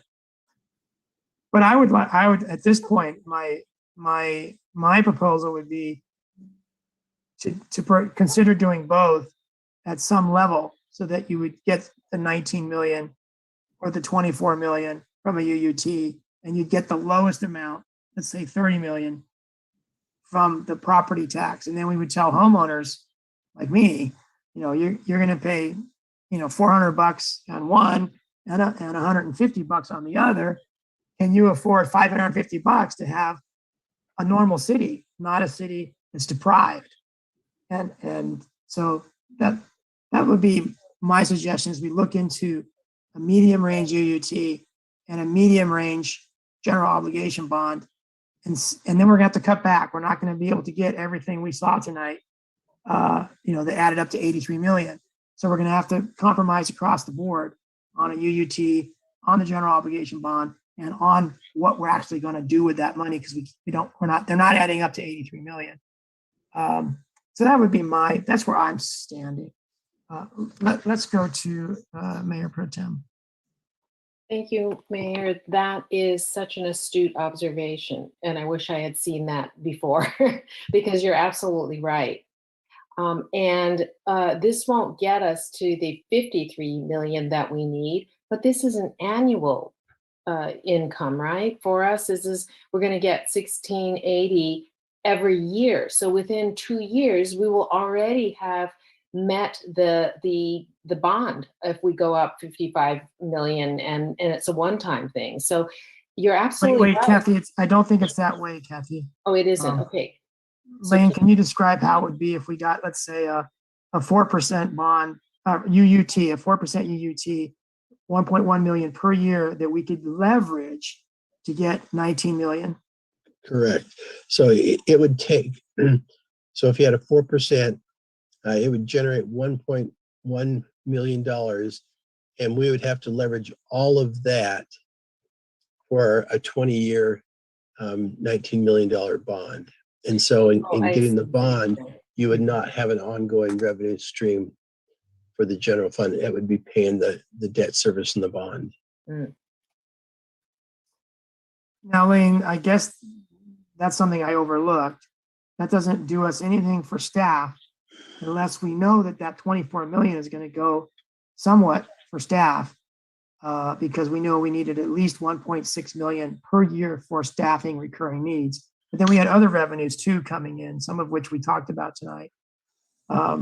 So I'll leave it at that. Let's hear from council members Berkeley, Medina, Dirksen, and Burnett, if David is still with us. Yeah. Trying to get to that point where we can close down tonight by giving some direction to staff where to go from here. I'll pipe in that the needs are vast and the burden is going to be high for sure. I like the idea of maybe doing a combination so it doesn't seem as much of a sticker shock. But I also have an idea that I had brought up is what if we did have a dedicated tax for just alone the public service facilities, and you can't combine the facilities with the staffing, is that right? Correct. If a GL bond you can't use for staffing. And there's no other type of instrument that you can combine the two? Like the utility user tax, the council could, let's say you passed 6% and you got your annual revenue stream of 1.6 million, you could say, okay, you know what? I want to leverage at half of that for a $15 million bond and keep half of that for ongoing staffing. Utility user tax gives you that flexibility. And that's a decision you wouldn't necessarily have to make until after the election, although you may want to talk with the public ahead of time to let them know this is what you're thinking. Well, we're in a pickle because we need the facilities and we need the staffing. So once the facilities come, then we're going to figure out the staffing later. I don't know if our employees really can count on that. I don't know how much longer I'll be on council to see that through. That's why I think a civilian oversight for anything we do is going to be helpful. But I guess what I'm saying is we can't split the baby that way. I think we have to, well, I guess we do split the baby that way in the terms of we need the facilities and we need the staffing, because it's crystal clear that we need to make those commitments, both of them. So while I'm not in favor of two things on the ballot at all, I guess I need to see some more information or some more strategies. I appreciated Mayor Delgado's outside of the box thinking to sort of get us to where we need to be. And I would like to hear from the public as well.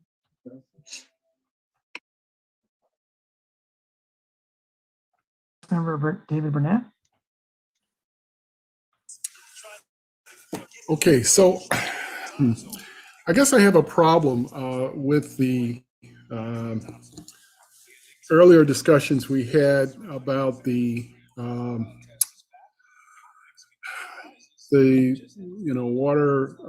water city hockey, the pump track.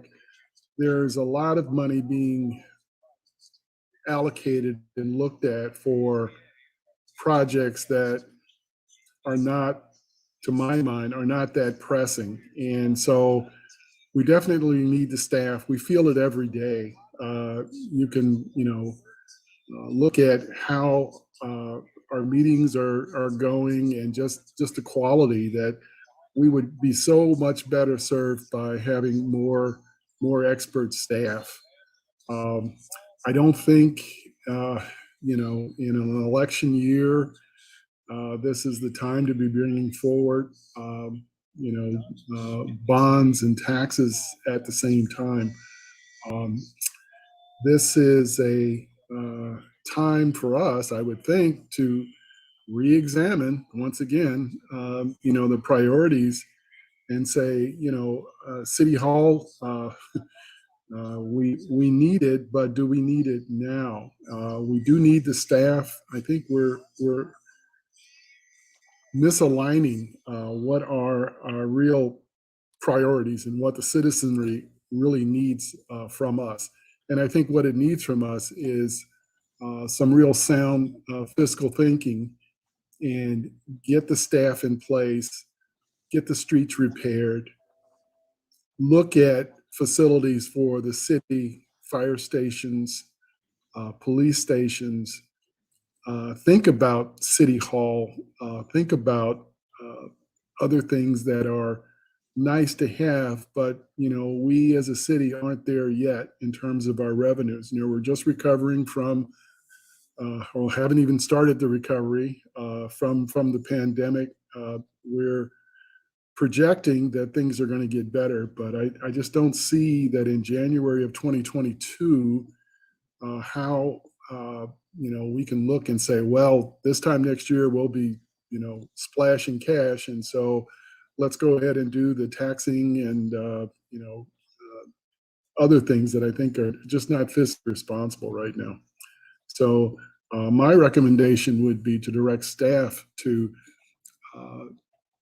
take a fine scalpel to the facilities and see if there's an upgrade or if there's an extension we could do to City Hall. See if there's any modification we could add to the police and fire that would not be as expensive as outlined. But pulling the trigger on a tax measure right now should be our last resort, because we've hit some kind of major physical problem, and we need to get out of it. But right now I don't see that. I just see that our spending is out of line with our revenues. Those are my comments. Thank you, David.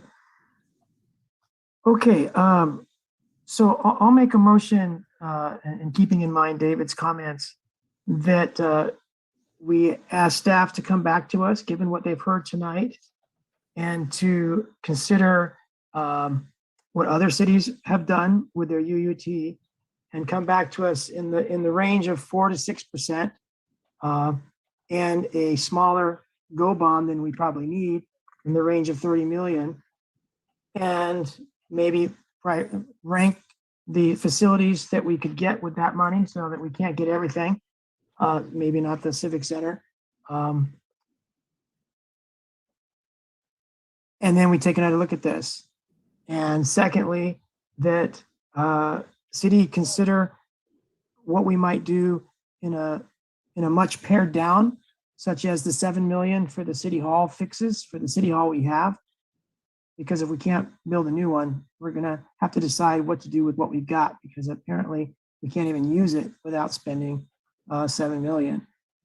So the second part of that motion would be for staff to tell us what we would do without these two funding sources. So what would we do with these funding sources, and what would we do without these funding sources? And yeah, so I'll just restate my motion very briefly, that we direct staff to look at a UUT in the range of 4 to 6%, and that would cover some staff needs, such as the 1.6 million, and some facility needs. And we ask staff, secondly, to look at a $30 million ballpark GO bond and what that would do for us. And thirdly, what can we do and how much would it cost to do a third option where we don't go for either of these? Mr. Mayor, Yeah, let's get a second before discussion. I second. Okay, go ahead. And I would like to also ask for a friendly amendment that on all the options that are considered, that we really exhaust legal ways to do exceptions for people who cannot afford these taxes or bonds. Yes, I forgot that. That's a really important topic that Lisa brought up and Christina resonated. So if we do the UUT and or the general obligation bond, what avenues do we have available to us to take into account low income discounts or waivers? Yes, and I have just one comment, that on the rank order voting, we had as a council ranked Civic Center as number 4 on the general fund rank order, just so you know. Because I truly believe that even if we moved ahead and we had money today, it's going to be 5 or longer, 5 years or more, and there's never a good time. If we look back in the past, there was never a good time for us to start funding a civic center. So I want us to just consider that fact too.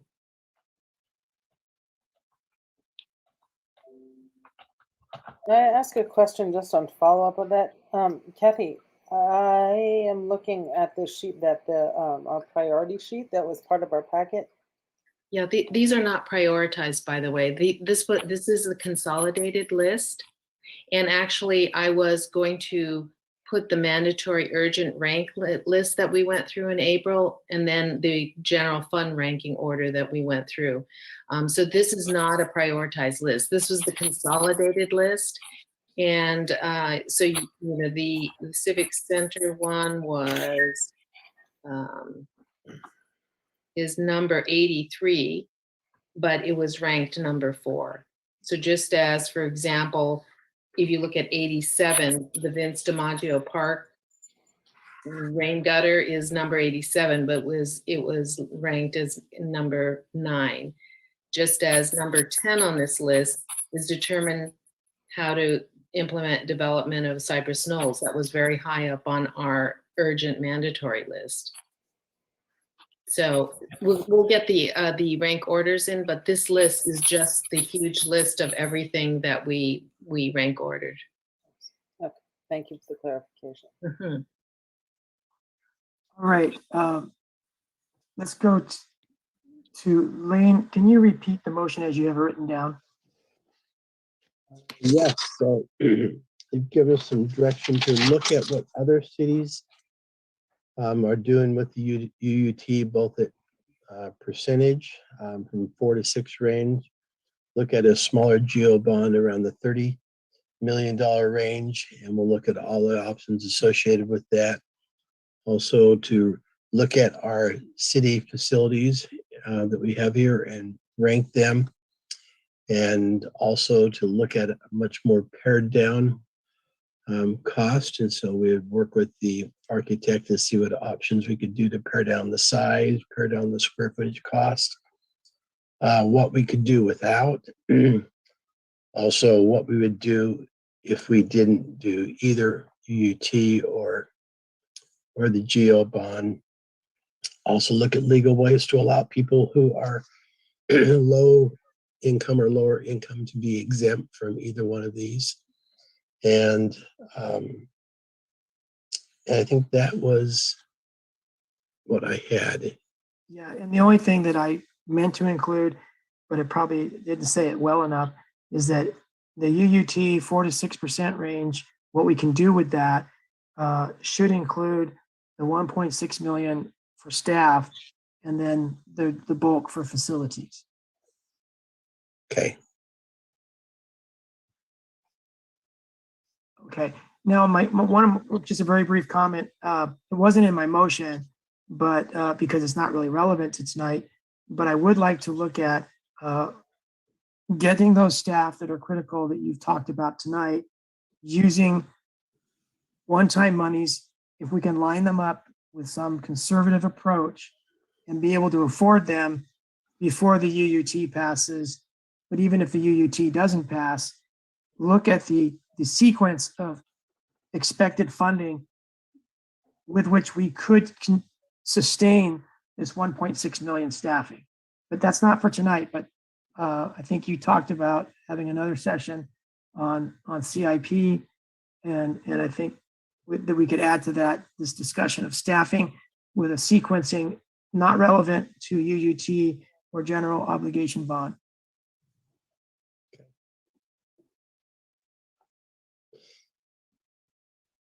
And do you want me to look at least engaging a consultant at this time? Like, we'll be working with the architect and help us with the facilities, but also a consultant to start looking at potential surveys and how we would want to structure surveys and do outreach, or do you want to wait until our next meeting to engage that piece? Well, I would guess our next meeting might not be for another month or so. It's a lot of effort, a lot of work we're asking you to do in this motion. So I think if concurrently you came back to us at the same meeting with a plan for the consultant, you know, that you take make some progress in that direction if you can, because I think it's likely we're going to go with one or the other, even if it's a small UUT or a small general obligation bond or one of each. I think it's likely we're not going to forego this election with nothing on it. We can go for a smaller amount and not a bigger amount. So I think we'll still need a consultant no matter what we do in November, assuming we're probably going to do something. Go ahead, Kathy. Thank you, Mr. Mayor. I just wanted to ask Lane, though, do you need a consultant to make a realistic determination about the questions we've asked you today? Most of the stuff we'll work with Kaiser Marston, and they can give us most of that information. Jeff Katz can help us on the facility, and so I think we're fine with that part. Great. And Kathy, I was thinking good consultants to take the temperature of the public. Right. Oh, yeah. And so that's the piece that we'll reach out to a couple firms, find out what they do, get some cost estimates of what they would cost, and then our next meeting we can bring that back to the sure. council. That's not necessary this minute. Yes, thank you. Okay, let's go to a roll call vote, please. Is there a second? Oh, it was Kathy. Can you repeat the motion? Lane did about 3 minutes ago. You want Sure, him to but- do it again? That's okay. Councilmember Medina Dirksen, Yes. Councilmember Burnett, Yes. Councilmember Berkeley,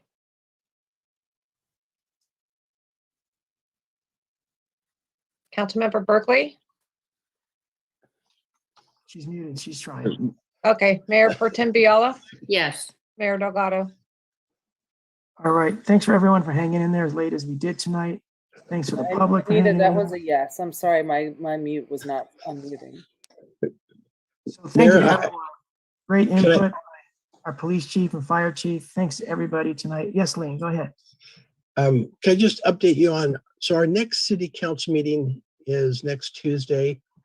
One of the things we previously talked about is we're gonna need some long closed session. And so I think we're gonna send out an email to you saying that we want to cancel the regular city council meeting for February 1st. And we're gonna have a special closed session that's probably gonna take several hours. So just kind of wanted to give you a heads up on that we'll cancel the regular meeting, but the council still is going to meet in closed session. If that is okay. And then I also want to mention, Wait, Lane, what's the topic of the several hour closed session? Bob, should I be? Yeah, it'll be exposure to litigation. And the matter that we are exposed to litigation on is a notice of default that was issued by the developers of Sea Haven, Wathen, Castanos, Peterson. Okay. And then before you go on, Lane, do you want to hear from Juan? Because I think he found all the millions that we need.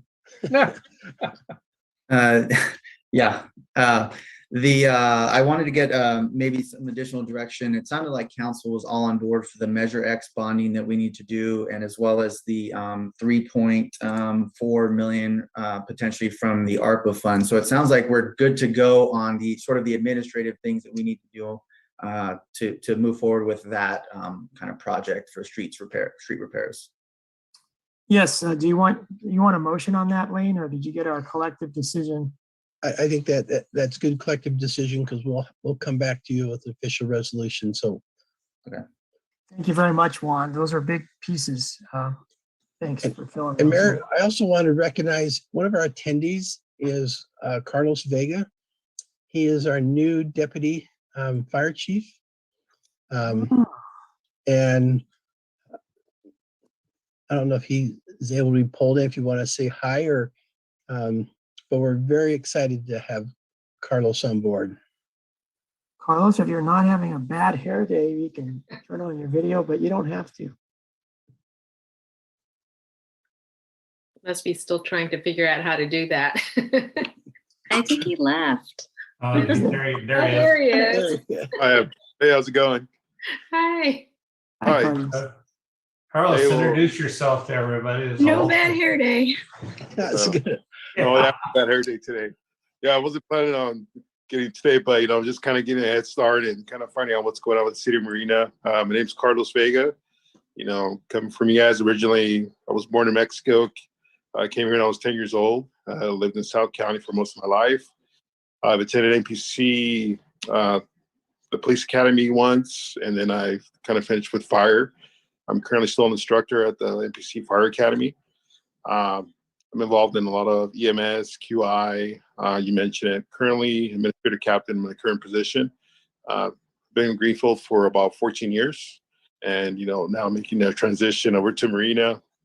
Really excited to kind of get started, and you guys have a great reputation there. You guys have a lot of stuff going on. It sounds exciting, and just glad that I got to take part in listening to the city council meeting. You had a chance to meet Eddie Anderson yet, Carlos? No, I think I've met him before, but not like one-on-one. We'll meet Have you again met soon. Jack Lundgren?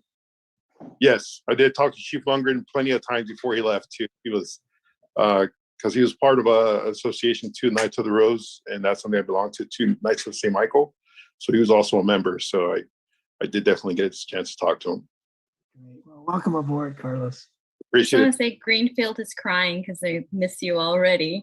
So welcome aboard, Carlos. I've heard wonderful things. Yaneli Martinez is a big fan. So welcome. And I was going to mention that to our chief. Did we have a new name here, Chief? McCown? But you took I the words saw out of my Carlos mouth, Blaine. on the attendee side, and I was going to introduce him next week, but if we're not going to have a council meeting, he starts Monday. Thank goodness. We can't wait. We're trying to get all our ducks in a row, but so Monday he'll come in and we got all the little paperwork and all the show him where the restroom is, how to unlock the door, all the little things you got to learn the first day or two of work. But yeah, I mean, actually everybody in the departments really excited. Carlos brings a lot with him, and I think more importantly, he brings a great reputation. We're just really excited because everybody we talk to, everybody that in the fire service side I'm talking, he brings with him something that very few people really have, and that's just integrity, a reputation, and everything else. So he's really going to be a great asset to the city. That's why I said earlier tonight, we're really lucky with Carlos, and so I'm really happy to be working with him. Well, Chief, I can already see one of his biggest weaknesses. I doubt he's somebody that wants to sit behind a desk. He won't. Yeah, he'll have an office and he'll have a desk, but even he will not have time to be sitting much behind it. He's got some training to do, and but Mr. I Mayor. don't know. We talked at length beforehand about what it's going to take, what is kind of jobs, what are our staffing levels, and I didn't scare him. I mean, I scared him, but he's still here. So. Yeah, excited. But he's a great hands-on guy. But go ahead, Kathy. Oh, just wanted to say welcome, welcome. And also I wanted to ask Lane, are we starting at 5 or 6:30? We're going to start at 5. 5, okay. Thank you. Is that next Tuesday? I lost Yeah. track. Next Tuesday, 5 o'clock. We'll have different sets of attorneys helping us in our presentations. All right. Good night, everybody. Have a wonderful